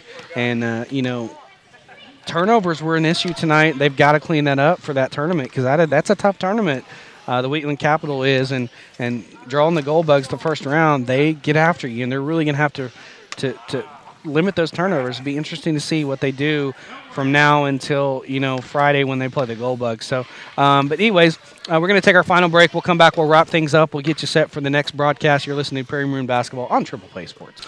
And welcome back to Tonkawa, Oklahoma. Brock Campbell alongside Mike Shaw. My partner's tired, and you got a long drive. It's been weird, man. This Christmas break, I've been falling asleep like 9:30. Seriously, I'm an old man now. Well, we got the wrap on this tonight. The Perry Lady Maroons lose it 56-45 to drop to 4-5 on the year. Still have lots of things to improve on and play for. And also the Maroons tonight win it 57-37 by 20 over the Tonkawa Buccaneers. Our next broadcast, it is a wrestling broadcast. I know a lot of people have been saying it. When are you going to do wrestling? I'm ready. We're going to be back in Kay County. We can't stay away from this county we can't this stay year. Away from here. We're going to be back in Blackwells. We're going to be taking on the Blackwell Maroons on January 13th, which is Tuesday, I believe, is the 13th. Today's the 6th. I also wanted to keep your attention to Thursday. District duels will be at John Devine Hall for Perry, and then Chisholm for the Maroons at the Wheatland Capitol on Friday, and Alva for the Lady Maroons on Friday as well. And then Cushing, the wrestling tournament in Cushing, finally wrestling, for Friday and Saturday as well. So, but our next broadcast, to get all that straight, is next Tuesday, the 13th. We'll be at Blackwell taking on the Blackwell Maroons. Probably be on the air around 6:30ish, somewhere in there. Hopefully the match will start about 7. Don't know, but we'll see what happens. But that's our next broadcast. So we're going to go ahead and get off the air. My partner's got a long drive home, so I'm going to go ahead and get off the air. I want to thank my partner, Mike Shaw, for doing an excellent job to keeping stats and color commentating as well as he has all year. I want to thank Kevin McCoy back in the studio for pushing all the buttons and getting all the right breaks played for us and everything. Jordan Woodruff, our station manager as well. So I also want to thank you, the fans, the alumni that listen to us on the radio, your phone, internet, or through YouTube. We really appreciate that. So we're going to go ahead and sign off here. So I'll tell you the final scores tonight. Perry Lady Maroons lose it 56-45, and your Perry Maroons win it 57-37. You've been listening to Perry Maroon Basketball on Triple Play Sports, and we'll see you next Tuesday.